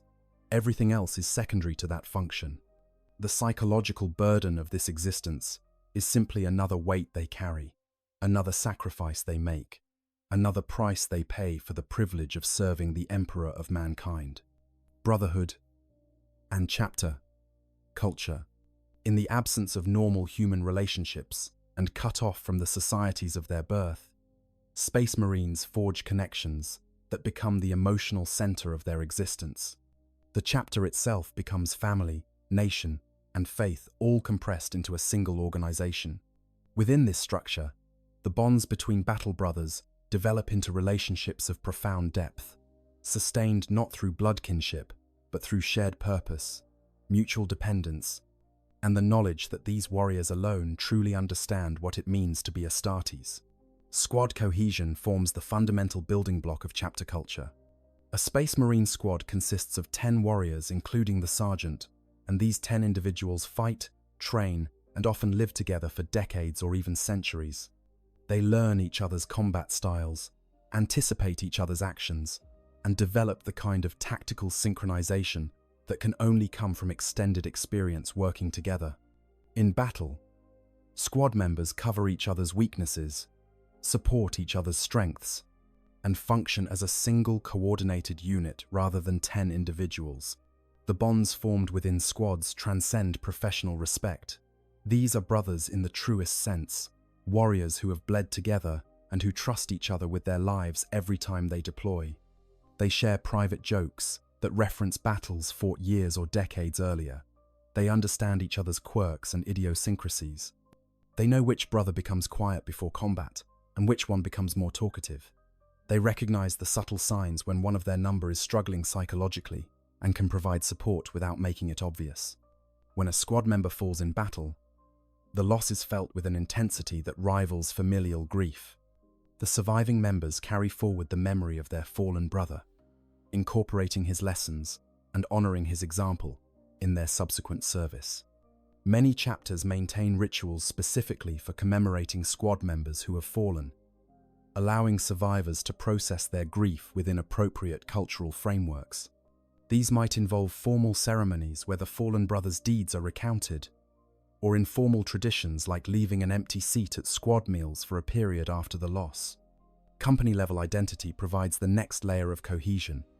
Each of a chapter's companies develops its own distinct culture and traditions while remaining part of the larger chapter identity. The first company, comprising the chapter's veterans and often equipped with Terminator armor, carries the weight of tradition and accumulated experience. The Scout Company, where neophytes first see combat, maintains a culture focused on mentorship and growth. The Battle Companies, numbered 2nd through 5th, each develop reputations based on their combat records and the personalities of their captains. Intercompany rivalries are common and even encouraged by chapter leadership, as competition between companies drives excellence. These rivalries might manifest in training competitions, where companies test themselves against each other, in good-natured mockery between companies during social gatherings, or in competition to achieve superior combat records during campaigns. But these rivalries exist within the overarching framework of chapter unity. When enemies threaten, all such competition is immediately set aside as companies coordinate seamlessly in defense of their common purpose. Chapter culture varies enormously depending on the chapter's history, the culture of their homeworld, and the genetic legacy of their primarch. The Space Wolves of Fenris maintain the warrior lodge traditions of their frozen homeworld, organizing themselves into great companies led by wolf lords, celebrating victory with feasts, and maintaining pre-imperial traditions of their people. The salamanders of Nocturne preserve close ties with the civilian population of their homeworld, with Space Marines maintaining relationships with their birth families and participating in their world's metalworking traditions even after transformation. The Ultramarines, perhaps the most numerous and influential chapter, embody strict adherence to the Codex Astartes, the massive tome of military doctrine written by their Primarch Rabute Gilliman. They view themselves as exemplars of what Space Marines should be, and they take pride in their role as teachers and standard-bearers for other chapters. The Blood Angels struggle with genetic curses in their gene seed that cause them to suffer from psychotic rages and death visions, and their chapter culture has developed elaborate philosophical and artistic traditions to help them maintain control over these dark impulses. The Dark Angels maintain secrets that they share with no outsiders, hunting for fallen members of their legion who betrayed the Imperium during the Horus Heresy. This secret quest influences every aspect of their chapter culture, creating layers of inner circles where only the most trusted warriors learn the full truth. The White Scars preserve the nomadic steppe culture of their homeworld Cho'Garis, valuing speed and maneuver above all other tactical considerations, organized into brotherhoods rather than companies. These cultural differences are not merely superficial variations in color schemes and iconography. They represent fundamentally different approaches to being Space Marines, different philosophical frameworks for understanding duty and honor, different traditions for processing the psychological burdens of their existence. A Space Wolf and an Ultramarine might both be Astartes, but they approach their service in ways that reflect their different cultural backgrounds and chapter philosophies. Chapter festivals and ceremonies provide structured opportunities for brotherhood and cultural reinforcement. Many chapters celebrate the anniversary of their founding with elaborate ceremonies. They commemorate victories from their history with formal remembrances. They mark the completion of a neophyte's transformation with rituals that welcome him as a full battle brother. These events serve important social and psychological functions, creating shared experiences that bind warriors together and reinforcing their connection to chapter history and tradition. Religious practice permeates chapter culture, though its forms vary. Some chapters embrace the imperial cult fully, viewing the emperor as a divine being worthy of worship and structuring their devotional practices around formal prayer and ceremony. Others maintain the secular imperial truth of the Great Crusade era, viewing the emperor as the greatest of men rather than a god, though they serve him with no less devotion. Still others blend the warrior traditions of their homeworlds with imperial religious practice, creating syncretic faiths that incorporate elements of both. Chaplains serve as the guardians and enforcers of chapter culture. They preserve traditions, conduct ceremonies, and ensure that the spiritual health of the chapter remains strong. They tell the stories of heroes from the chapter's past, ensuring that lessons learned through centuries of warfare are not forgotten.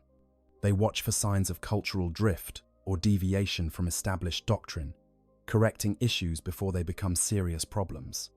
In many ways, chaplains function as the chapter's collective memory and conscience, maintaining continuity across generations of warriors. The relationship between Space Marines and chapter serfs adds another dimension to chapter culture. Serfs are baseline humans who serve the chapter in support roles, maintaining equipment, crewing vessels, preparing food, managing administrative matters, and performing countless other tasks necessary for the chapter to function. Some are failed aspirants who proved incompatible with gene seed implantation, but were allowed to remain with the chapter. Others are descendants of families who have served the chapter for generations. Still, others are recruited from the chapter's homeworld, specifically to serve in these support roles. The relationship between Astartes and serfs varies by chapter. Some chapters treat their serfs with respect bordering on affection, recognizing that these humans serve the Emperor just as faithfully, despite lacking the physical enhancements of true Space Marines. The Salamanders, maintaining their cultural connection to baseline humanity, are particularly known for treating their serfs well. Other chapters view serfs as beneath notice, useful but ultimately insignificant, except in their capacity to serve. A few particularly brutal chapters treat serfs as expendable resources, sacrificing them without hesitation when tactical situations demand it. The transfer of Space Marines between chapters, though rare, reveals interesting aspects of chapter culture.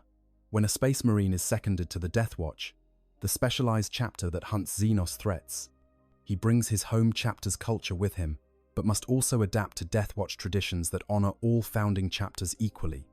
These warriors often report experiencing a form of culture shock as they adjust to working alongside battle brothers from chapters with very different approaches to warfare and honor.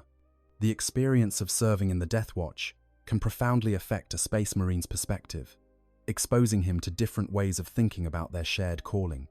Honor and reputation are currencies that matter enormously within chapter culture. Space Marines compete for honor, not through accumulation of wealth or social status, none of which have meaning for them, but through deeds in battle and recognition from their peers. A warrior who acquits himself with exceptional skill or courage in combat earns honor that elevates his standing within the chapter. One who fails through cowardice or incompetence brings shame upon himself and his squad. These informal status hierarchies exist parallel to the formal rank structure and can significantly influence a battle brother's standing among his peers. Revenge and vendetta are deeply embedded in many chapter cultures. When enemies kill battle brothers or inflict particularly grievous losses upon a chapter, survivors remember. Some chapters maintain formal rolls of grudges, listing enemies who have wronged them and tracking efforts to exact vengeance. The Space Wolves are particularly noted for their long memories and their determination to repay bloodshed with interest, pursuing vendettas across decades or even centuries. While such practices might seem counterproductive from a strategic perspective, they serve important psychological functions, allowing Space Marines to channel their grief over fallen brothers into renewed determination against specific enemies. The physical environment of the Fortress Monastery reinforces chapter culture in subtle ways. Halls decorated with battle honors and trophies remind warriors of their chapter's history. Memorial chambers where the names of the fallen are inscribed ensure that sacrifices are never forgotten. Training facilities designed for specific combat doctrines shape how warriors learn to fight. Libraries, preserving ancient texts and tactical treatises, make accumulated wisdom accessible. Every aspect of the Fortress Monastery's design serves to immerse Space Marines in their chapter's culture, making it inseparable from their identity. Ultimately, chapter culture provides Space Marines with something essential, a sense of belonging and purpose that transcends the mere completion of military objectives. They are not just soldiers following orders, but members of a warrior brotherhood with deep roots in history and tradition. They are heirs to legacies established by heroes who fought and died centuries before they were born. They are responsible for ensuring that their chapter's traditions continue after they fall, passing the torch to the next generation, just as previous generations passed it to them. This cultural foundation becomes particularly important during the darkest times, when chapters suffer devastating losses or face enemies that threaten their very existence. The shared culture provides resilience, reminding warriors why they fight and what they are part of when individual motivation might fail. It connects them to something larger than themselves, something that will endure beyond their individual lives, and it ensures that even when individual Space Marines fall, the chapter itself continues. An unbroken chain of service, stretching back to the founding and forward into an uncertain future. Death and legacy. Death comes for every Space Marine eventually. Despite all their enhancements, despite their skill and training, despite centuries of experience surviving the galaxy's worst threats, they are not immortal. They can be killed, and they will be killed, because warfare in the grim darkness of the far future is unforgiving, and enemies are countless. The only questions are when, where, and how they will fall, not whether death will claim them. For a Space Marine, death in battle is not merely accepted, but embraced as the proper culmination of a life devoted to war. They do not fear death. Their conditioning has eliminated that fear, or at least buried it beneath layers of indoctrination that frame dying in service to the Emperor as the highest honor an Astartes can achieve. But this does not mean they seek death recklessly. Space Marines fight to win, to complete their missions, to destroy the Emperor's enemies. They accept that death might claim them in the process, but they do not throw their lives away meaninglessly. The circumstances of a Space Marine's death vary as much as the nature of their enemies. Some fall to overwhelming force, cut down by weapons powerful enough to penetrate even their enhanced physiology and power armor. Others are overwhelmed by numbers, dragged down by enemies too numerous to fight effectively, despite killing dozens or hundreds before falling. Some die to treachery, betrayed by those they trusted, or ambushed by enemies they did not anticipate. And some are simply unlucky, caught by stray fire or environmental hazards that bypass their considerable defenses. The manner of death says much about the warrior and the circumstances of battle. A Space Marine who dies facing impossible odds while covering his squad's retreat is honored for his sacrifice. One who falls while pursuing personal glory at the expense of tactical objectives might receive a more measured assessment. Those who are killed through their own mistakes or poor judgment are remembered as cautionary examples rather than heroes. Chapter culture places enormous weight on how a warrior dies, as this final act defines the sum of their service in ways that decades of exemplary conduct cannot erase. The recovery of fallen battle brothers is a sacred duty that takes precedence over almost all other battlefield considerations. When a Space Marine falls, his squad members, and especially the apothecary, will fight to reach his body, even under heavy fire, even at significant risk to themselves. This is not merely sentiment, it is practical necessity. The fallen warrior's power armor is irreplaceable, often centuries old, and containing machine spirits that have fought alongside dozens of previous wearers. His weapons are similarly valuable, many of them ancient relics whose craftsmanship cannot be replicated by modern Imperial technology. But most important of all is the gene seed. The progenoid glands implanted within every Space Marine represent his greatest legacy, the means by which he will live on after death. The apothecary carries a specialized tool called a narthecium equipped with a reductor attachment designed specifically for extracting these glands from fallen warriors. Even in the thick of combat, the apothecary will use this tool to harvest the progenoids, working with practiced speed born of grim necessity. The gene seed is then carefully preserved and transported back to the fortress monastery, where it will eventually be used to create new Space Marines. The death toll among Space Marines varies enormously depending on the nature of campaigns they fight.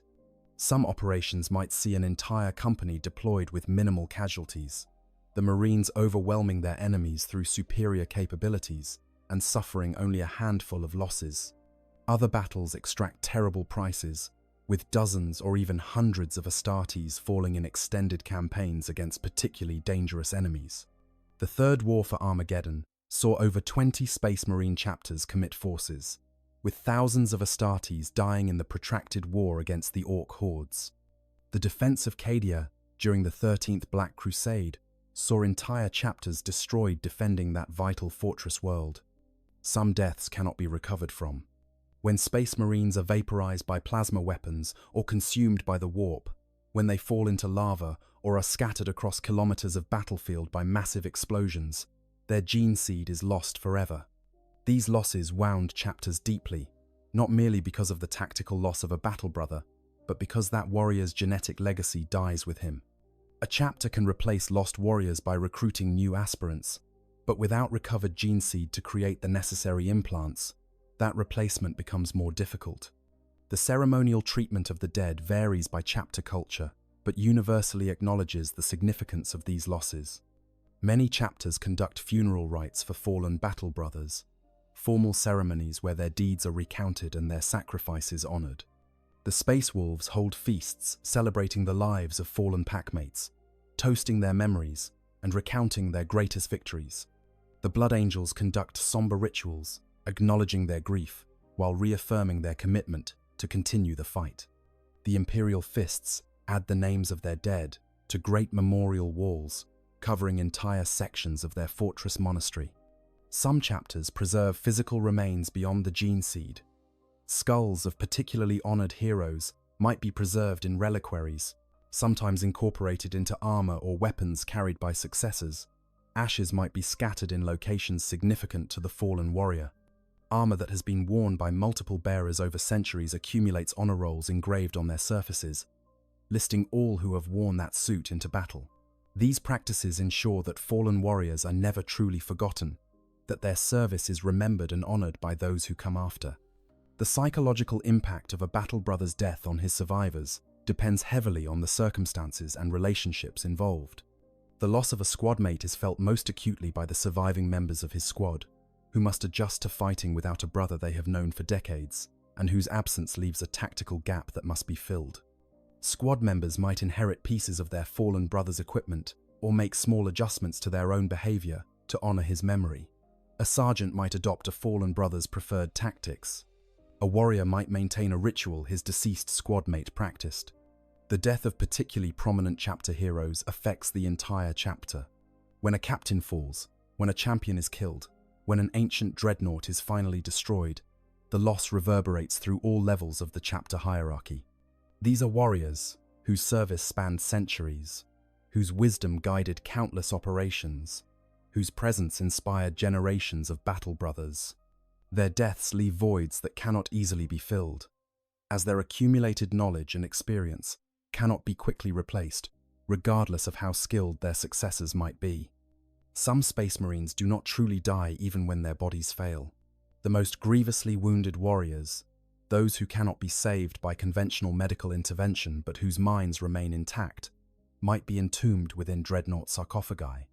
These massive walking tanks become the warrior's new body, allowing him to continue serving the chapter despite injuries that would have killed him.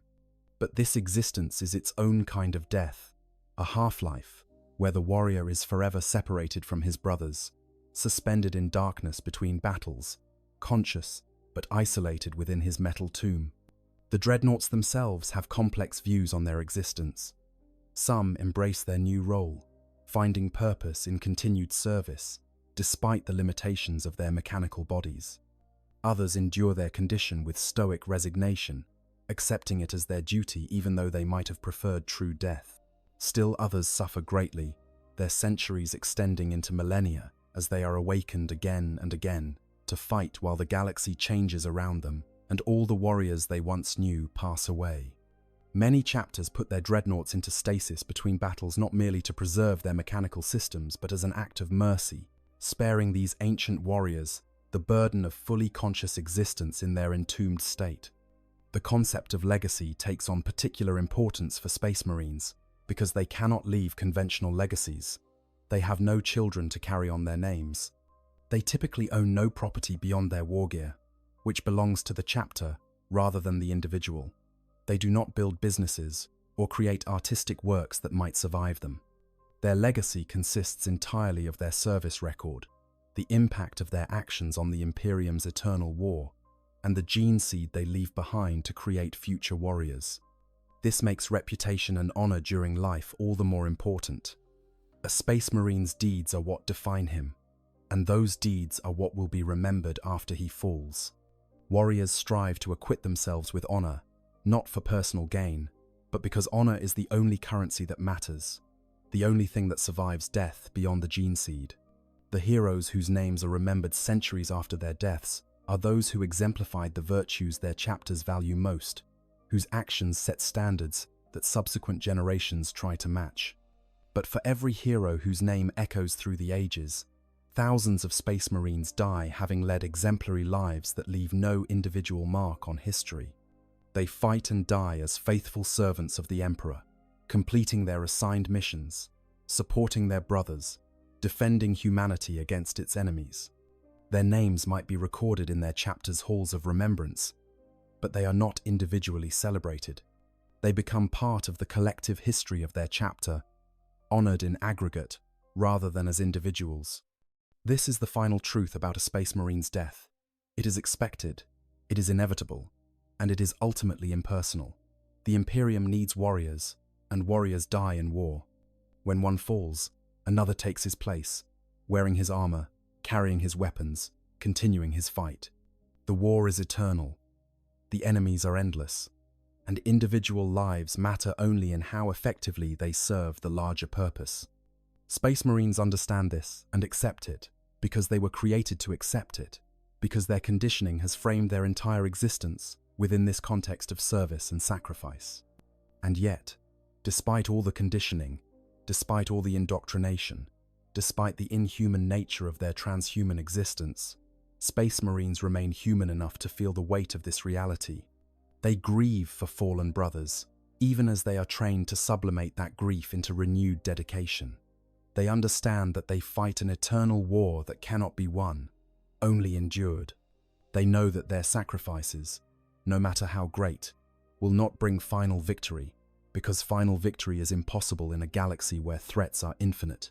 This knowledge is perhaps the heaviest burden they carry, the understanding that all their service, all their sacrifice, all their deaths will not save humanity in any final sense, but merely delay its doom. They fight anyway, because fighting is all they know how to do, because duty requires it, because the alternative is surrender and extinction.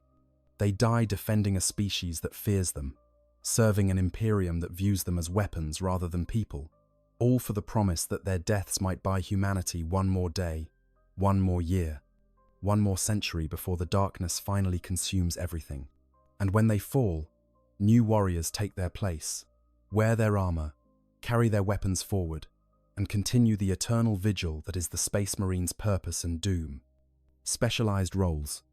While most Space Marines serve as line warriors in tactical, assault, or devastator squads, some brothers are chosen for specialized roles that require additional training and specific aptitudes beyond standard Astartes capabilities. These specialized positions are critical to chapter operations, providing capabilities that standard battle brothers cannot replicate.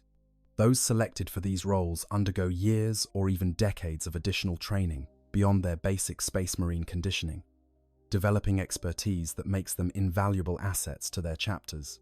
Librarians represent the Imperium's controlled use of psychic power, sanctioned psychers who have been extensively trained to wield warp energies without falling to the corruption that claims most unsanctioned psychers.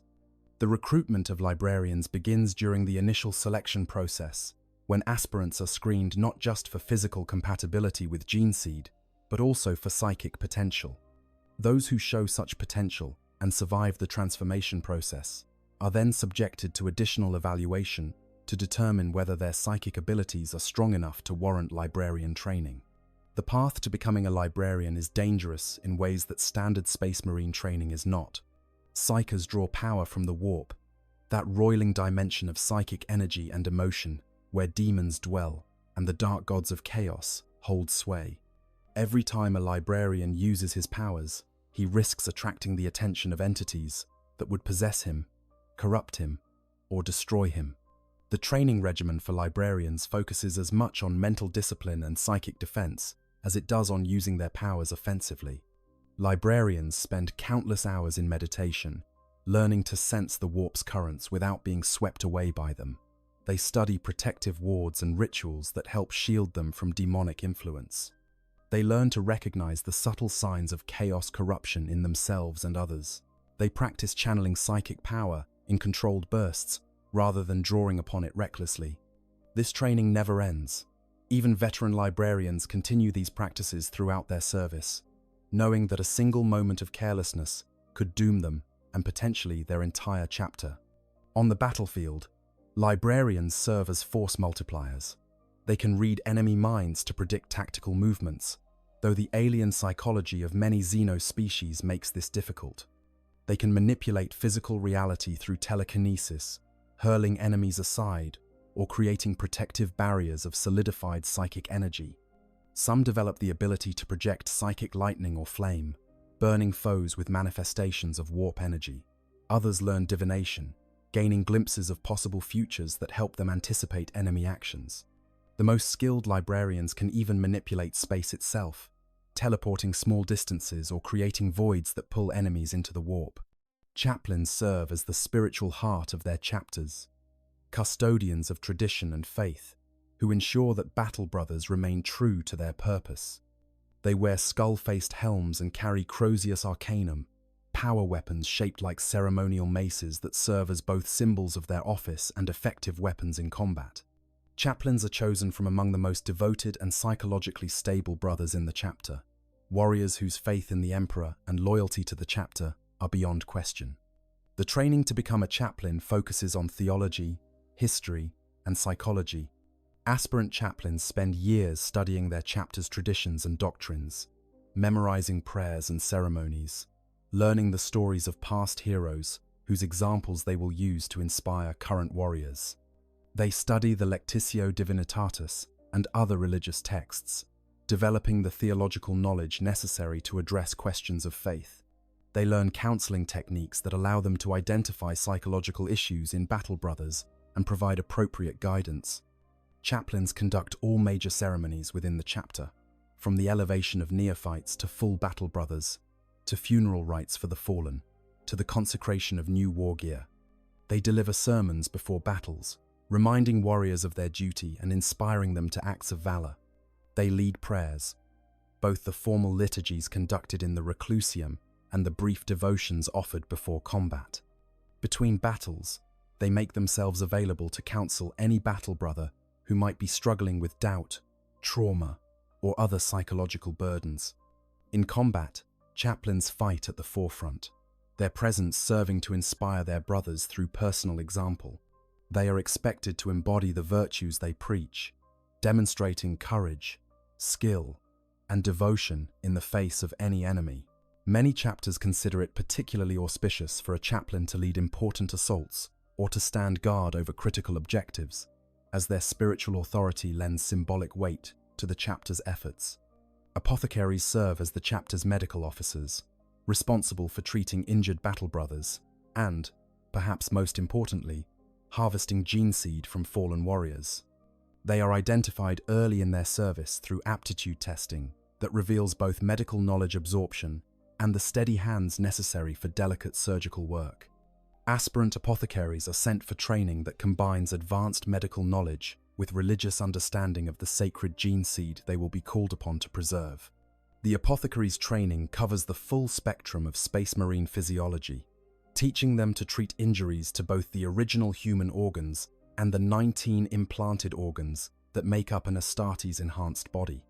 They learn emergency field medicine, developing the ability to stabilize critically injured warriors under fire. They study the chemical treatments necessary to maintain proper organ function. They master the use of the narthecium, the specialized medical device they carry on their arm that includes diagnostic tools, surgical implements, and the reductor attachment used to extract progenoid glands. But apothecaries are more than just medics. They also serve as the guardians of their chapter's genetic purity. They monitor gene seed stocks, carefully tracking each implant's lineage and testing for mutations or corruption. They conduct the tissue compatibility screening that determines which aspirants are suitable for transformation. They oversee the implantation procedures that create new space marines. In many chapters, the chief apothecary holds a position of authority second only to the chapter master, as his decisions directly affect the chapter's ability to maintain its strength. In battle, apothecaries must balance their medical responsibilities with combat effectiveness. They cannot simply hide and wait for casualties. They must fight alongside their brothers, contributing to the squad's firepower while remaining alert for situations where their medical expertise is needed. When a battle brother falls, the apothecary must fight through to reach him, often under heavy fire, to extract his gene seed before the body can be destroyed or captured. This requires courage and skill equal to any other Space Marines, with the added burden of knowing that failure to recover gene seed means that Warrior's legacy is lost forever. Tech Marines bridge the gap between the Adeptus Astartes and the Adeptus Mechanicus, the machine-worshipping organization responsible for maintaining the Imperium's technology. When a battle brother shows particular aptitude for working with machines and equipment, he might be selected for training on Mars itself, the homeworld of the Mechanicus. This training takes decades and fundamentally changes those who undergo it, teaching them the mysteries of the machine god and inducting them into the lowest ranks of the Mechanicus priesthood. Tech Marines return to their chapters transformed in ways that go beyond simple technical training. They have adopted many of the beliefs and practices of the Mechanicus, viewing machines as having spirits that must be propitiated and honored. They perform maintenance rituals that blur the line between practical engineering and religious ceremony. They speak in the binary cant of the Mechanicus when discussing technical matters. This often makes them seem strange to their brothers, no longer quite fully Space Marines, but not truly Mechanicus either, existing in an uncomfortable middle ground between two very different cultures. But their skills are invaluable. Tech Marines maintain the chapter's vehicles, from simple rhino transports to complex predator tanks to ancient land raiders that have seen millennia of service. They repair damaged power armor, coaxing wounded machine spirits back to function. They maintain weapons, ensuring that thousand-year-old bolters continue to fire with perfect reliability. They oversee the chapter's manufactories, where new equipment is produced or existing gear is refurbished. Without Tech Marines, a chapter's equipment would gradually fail through lack of proper maintenance, rendering even the most skilled warriors ineffective. Some Tech Marines specialize further, becoming experts in specific technologies. Dreadnought technicians focus on maintaining the ancient sarcophagi and the systems that keep entombed warriors alive across centuries. Vehicle specialists develop deep understanding of specific vehicle types, knowing every idiosyncrasy of their assigned machines. Weapons experts maintain the chapter's armory, ensuring that every bolter, plasma gun, and chainsword is in perfect working order. Ancient warriors entombed within dreadnoughts occupy a unique position within chapter hierarchies. They are living links to the chapter's past, warriors who might have served for centuries before their current entombment, and who have continued to serve for centuries more since. Their accumulated wisdom makes them valued advisors when they are awakened. Their combat experience spans epochs, giving them perspectives that current battle brothers cannot match. But they are also tragic figures, condemned to existence in metal tombs, awakened only for war, and then returned to darkness between battles. The treatment of dreadnoughts varies by chapter culture. Some treat them with profound reverence, viewing them as near-sacred relics and consulting them on important decisions. Others maintain more casual relationships, treating the entombed warriors as honored brothers despite their mechanical bodies. All chapters recognize, though few openly discuss, that existence as a dreadnought is a burden as much as an honor. Most put their dreadnoughts into stasis between battles, sparing them the weight of fully conscious existence in their entombed state. These specialized roles ensure that Space Marine chapters possess all the capabilities necessary for independent operation. While they depend on the Imperium for broader strategic direction and for certain critical supplies, individual chapters are essentially self-sufficient military forces. They have spiritual leadership through chaplains, medical expertise through apothecaries, technical knowledge through Tech Marines, and psychic capabilities through librarians. Combined with their standard warriors, their vehicles, and their void-capable fleet, a Space Marine chapter represents a complete military organization capable of projecting power across entire star systems without external support. The darker realities. Beneath the glory and heroism that define the public image of the Adeptus Astartes lies a darker reality that few outside the chapters themselves fully comprehend. The creation of Space Marines requires choices and sacrifices that would horrify ordinary citizens of the Imperium if they understood them. The life of a Space Marine involves not just fighting monsters, but sometimes becoming monstrous in the pursuit of victory. And the very existence of the Astartes raises profound questions about the cost of humanity's survival and whether that cost is sustainable or even moral. The selection and transformation process begins with children, boys barely into adolescence who are subjected to trials that kill most candidates before they ever reach the implantation stage. This is the first uncomfortable truth. Space Marines are created by taking children and putting them through experiences that would be considered child abuse by any civilized standard. They are hunted, tested with lethal trials, subjected to surgeries that frequently prove fatal, and psychologically conditioned in ways that fundamentally reshape who they are as people. Those who survive are forever changed, transformed into weapons in human form. The justification offered is that this is necessary, that the Imperium requires warriors of this caliber to survive in a hostile galaxy. Without Space Marines, humanity would be overwhelmed by the countless threats that press in from all sides. The needs of the many outweigh the suffering of the few. This logic is unassailable within the context of the Imperium's desperate situation, but it remains deeply troubling when examined closely. These are children being sacrificed, their childhood stolen, their humanity fundamentally altered, all to create soldiers for an eternal war. The conditioning that shapes space marine psychology treads dangerously close to what can only be called brainwashing. The hypno-indoctrination removes or suppresses normal human emotional responses, replacing them with conditioned reflexes and implanted loyalties. The constant reinforcement of their identity as weapons and tools gradually erodes their sense of individual personhood. This is done deliberately, with full understanding of the psychological damage being inflicted, because effective space marines require precisely this kind of psychological modification to function as intended.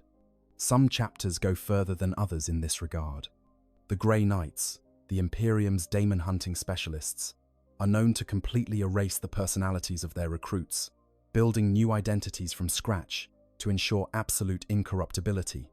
The process leaves these warriors as perfect daemon hunters, but arguably destroys the original person in the process.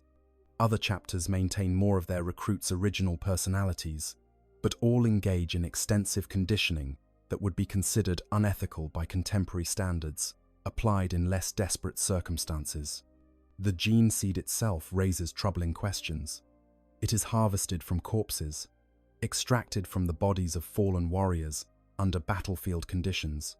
The progenoid glands that produce it grow from tissue taken from the Primarchs, the Emperor's gene-engineered sons, making every space marine a genetic descendant of beings who were themselves created through processes that would be considered abhorrent in most contexts. The entire system depends on a kind of biological cannibalism, with dead warriors providing the genetic material to create new warriors in an endless cycle. Worse, some chapters have suffered genetic degradation in their gene seed over the millennia, developing mutations and flaws that cause serious problems. The Blood Angels suffer from the Black Rage, a genetic curse that causes them to experience death visions of their Primarch's final battle, and sometimes sends them into psychotic killing frenzies. The Space Wolves' Canis Helix mutation causes some recruits to degenerate into beast-like wolfen. Other chapters have lost the ability to produce some of the 19 organs entirely, forcing them to operate with incomplete augmentation. These genetic flaws are passed on to new warriors, perpetuating curses across generations. Apothecaries work constantly to screen for and eliminate the worst mutations, but the fundamental problem cannot be solved with current Imperial technology. The knowledge to engineer new, stable gene seed was lost during the Horus Heresy. The best the Adeptus Mechanicus can do is preserve what exists and try to prevent further degradation, accepting that some chapters will continue to suffer from genetic curses for which no cure exists. The relationship between Space Marines and baseline humanity raises its own uncomfortable questions. Space Marines are created to defend humanity, but they are fundamentally separate from it. They inspire fear as much as awe. They view normal humans with a mix of paternalistic protection and detached superiority. Many have difficulty remembering that the people they protect are not merely strategic assets but individuals with their own value. This disconnect sometimes manifests in decisions where Space Marines sacrifice civilian lives casually in pursuit of tactical objectives. Some Space Marines maintain their connection to humanity despite their transformation. The Salamanders are famous for this, maintaining relationships with their families on Nocturne and genuinely caring about civilian casualties. But they are the exception rather than the rule. Most chapters have become so far removed from ordinary human experience that they struggle to relate to the people they protect. They see civilians as they might see valuable equipment, worth protecting because they serve a purpose, but not worthy of the same consideration that would be given to battle brothers.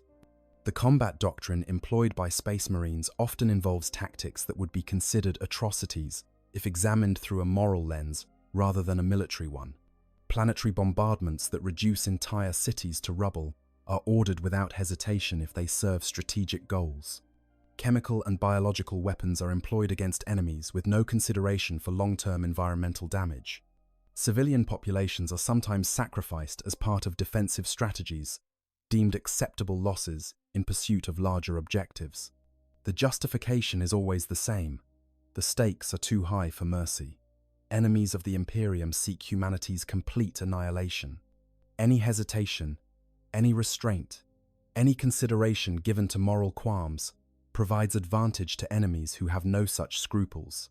This is an endless war of extermination, where the losing side faces extinction. Under such circumstances, conventional morality becomes a luxury the Imperium cannot afford. But this logic, however compelling within the context of the setting, describes a society that has sacrificed its humanity in order to preserve humanity's existence. Space Marines embody this paradox perfectly. They are defenders of the human species, who are themselves no longer truly human. They fight to preserve a civilization that treats them as weapons, rather than people. They sacrifice everything in service to an Imperium that views them as expendable assets to be deployed and discarded as strategic needs require. The phenomenon of chaos corruption demonstrates what happens when the conditioning that holds Space Marines together breaks down. Chaos Space Marines are Astartes who have fallen to the worship of the Dark Gods, becoming traitors to the Imperium they once served. These fallen warriors demonstrate that for all their physical and psychological conditioning, Space Marines remain vulnerable to corruption if their faith wavers, or if they are exposed to sufficient warp influence. The fact that this corruption is possible, that entire chapters have fallen throughout the Imperium's history, raises disturbing questions about the stability of the Space Marine creation process. How much of an Astartes loyalty comes from genuine devotion, and how much is merely conditioning that can fail under sufficient stress? What does it say about the foundation of Space Marine psychology that corruption remains an ongoing risk despite all the safeguards built into their creation and training? The Imperium's answer is to maintain eternal vigilance, to watch for signs of corruption and root it out mercilessly before it can spread. But this creates its own problems, as it requires chapters to monitor each other and for the Inquisition to maintain oversight of the Astartes. Trust becomes conditional. Brotherhood becomes strained by the knowledge that any battle brother might potentially fall, and the unity that makes Space Marines effective is constantly tested by suspicion and paranoia. The lifespan issue compounds many of these problems. Space Marines can live for centuries, watching the galaxy change around them, outliving everyone they once knew except their battle brothers. This extended lifespan allows veterans to accumulate tremendous knowledge and experience, but it also means they witness the slow failure of the Imperium they serve. They see worlds they once defended fall to darkness. They watch as standards deteriorate, and knowledge is lost. They become increasingly aware of the Imperium's decline and their own inability to stop it. For those who live long enough, a profound disillusionment can set in. They have fought for centuries, have sacrificed everything, have watched countless brothers die, and yet the galaxy is no better for their efforts. If anything, it grows darker with each passing year. The enemies are as numerous as ever, perhaps more so. The Imperium continues its slow collapse despite all their sacrifices. This realization can break even the most faithful warrior, leading them to question whether their suffering has any meaning, whether their service accomplishes anything beyond delaying an inevitable doom. The Imperium offers no good answers to these questions. It cannot promise that victory is possible, because victory is not possible. The best it can offer is continued resistance, continued existence, the promise that humanity will endure one more day because warriors like the Space Marines stand between civilization and annihilation. This is not an inspiring vision. It is merely grim determination in the face of overwhelming odds, the acceptance that the fight continues because surrender means extinction. This is the final dark reality of being a Space Marine, understanding that all your service, all your sacrifice, all your suffering will not save humanity in any final sense. You fight, not because victory is possible, but because defeat is unacceptable. You endure, not because there is hope, but because duty requires it. You continue, not because the burden grows lighter, but because no one else can carry it. And you do this knowing that when you finally fall, another will take your place, wearing your armor and carrying your weapons forward, only to face the same realizations, the same sacrifices, the same futile but necessary struggle. The war is eternal, the darkness is infinite, the sacrifices are endless. And Space Marines are the ones who must bear this knowledge while continuing to fight, because someone must, because humanity requires it, because there is no other choice. Conclusion. To ask what life is like as a Space Marine is to ask what it means to be simultaneously human and beyond human, to exist at the intersection of mortality and something approaching immortality, to be both weapon and warrior, tool and person. It is to live a life so far removed from normal human experience that comparison becomes almost meaningless, yet to retain enough humanity to understand what has been lost in the transformation. The Space Marine's life begins as a child, usually from the harshest environments humanity has to offer, tested and selected through trials that kill most candidates. Those who survive undergo a transformation measured in years, as 19 gene-engineered organs are implanted into their developing bodies, each one changing them further from what they were and pushing them closer to something transhuman. The process is agony, the mortality rate is staggering, and those who complete it emerge as warriors fundamentally different from the boys who began it. The training that follows transforms not just the body but the mind.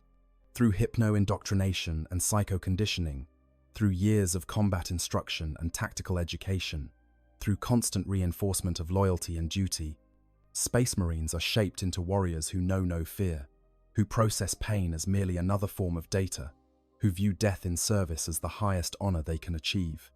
They become weapons in the most literal sense, tools created for a singular purpose, to defend humanity against the countless threats that seek its destruction. Their daily existence within their chapters follows rigid patterns: prayer, training, meals, more training, equipment maintenance, study, evening prayer, sleep. The routine never varies significantly, except when they deploy to war. And even in combat, structured patterns of behavior guide their actions. They live in fortress monasteries that are simultaneously barracks, workshops, chapels, and museums, preserving centuries of chapter history. Their social world consists almost entirely of their battle brothers, the only beings who truly understand what they have become. When the call to war comes, Space Marines transform into instruments of precise and overwhelming violence. They deploy via drop pod assault or Thunderhawk insertion, arriving on battlefields with speed that conventional forces cannot match.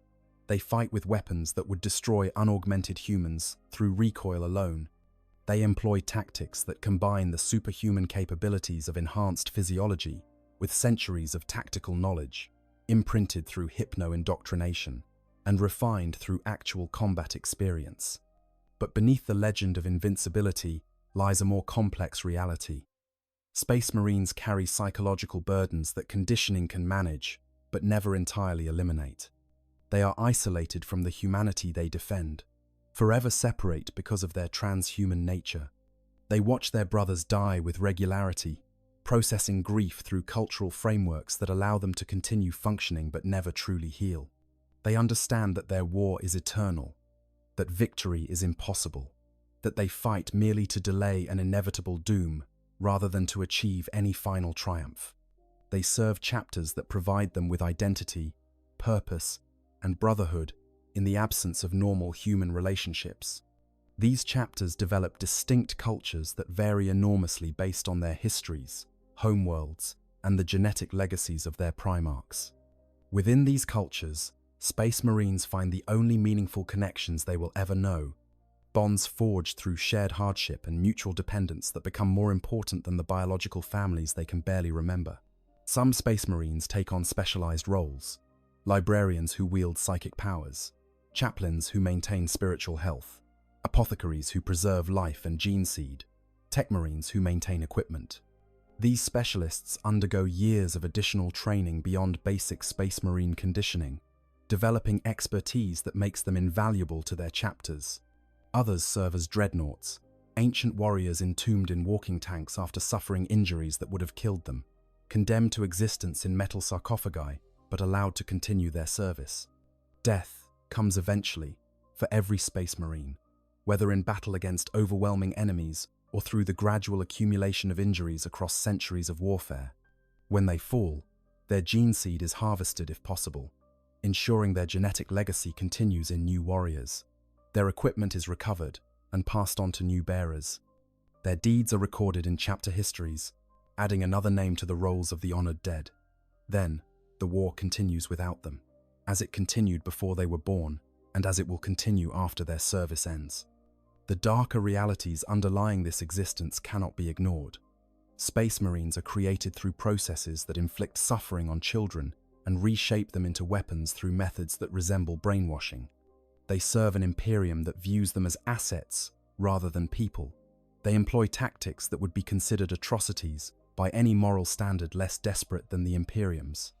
They perpetuate genetic curses through flawed gene seed that they know condemns future generations to suffering.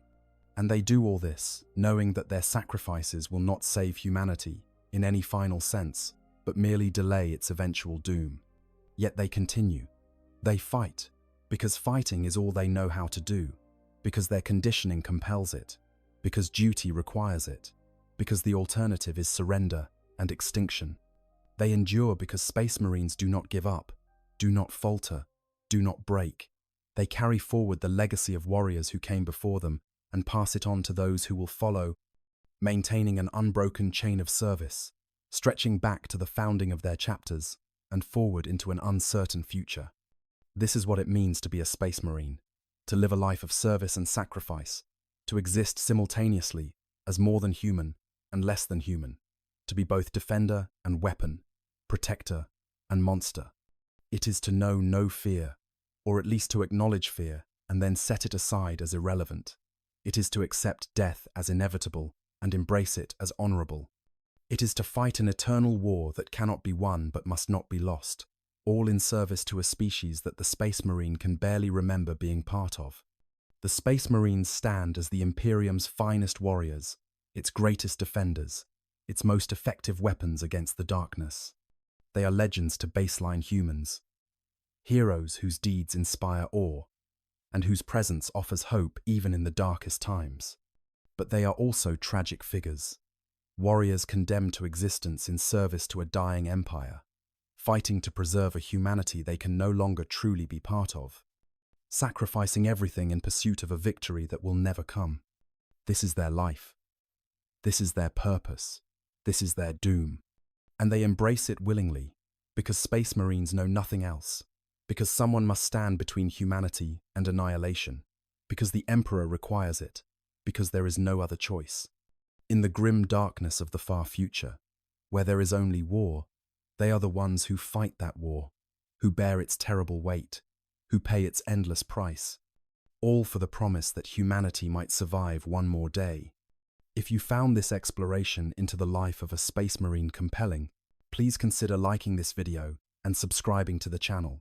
The grim darkness of the far future holds countless more stories to tell, and your support ensures we can continue bringing them to you.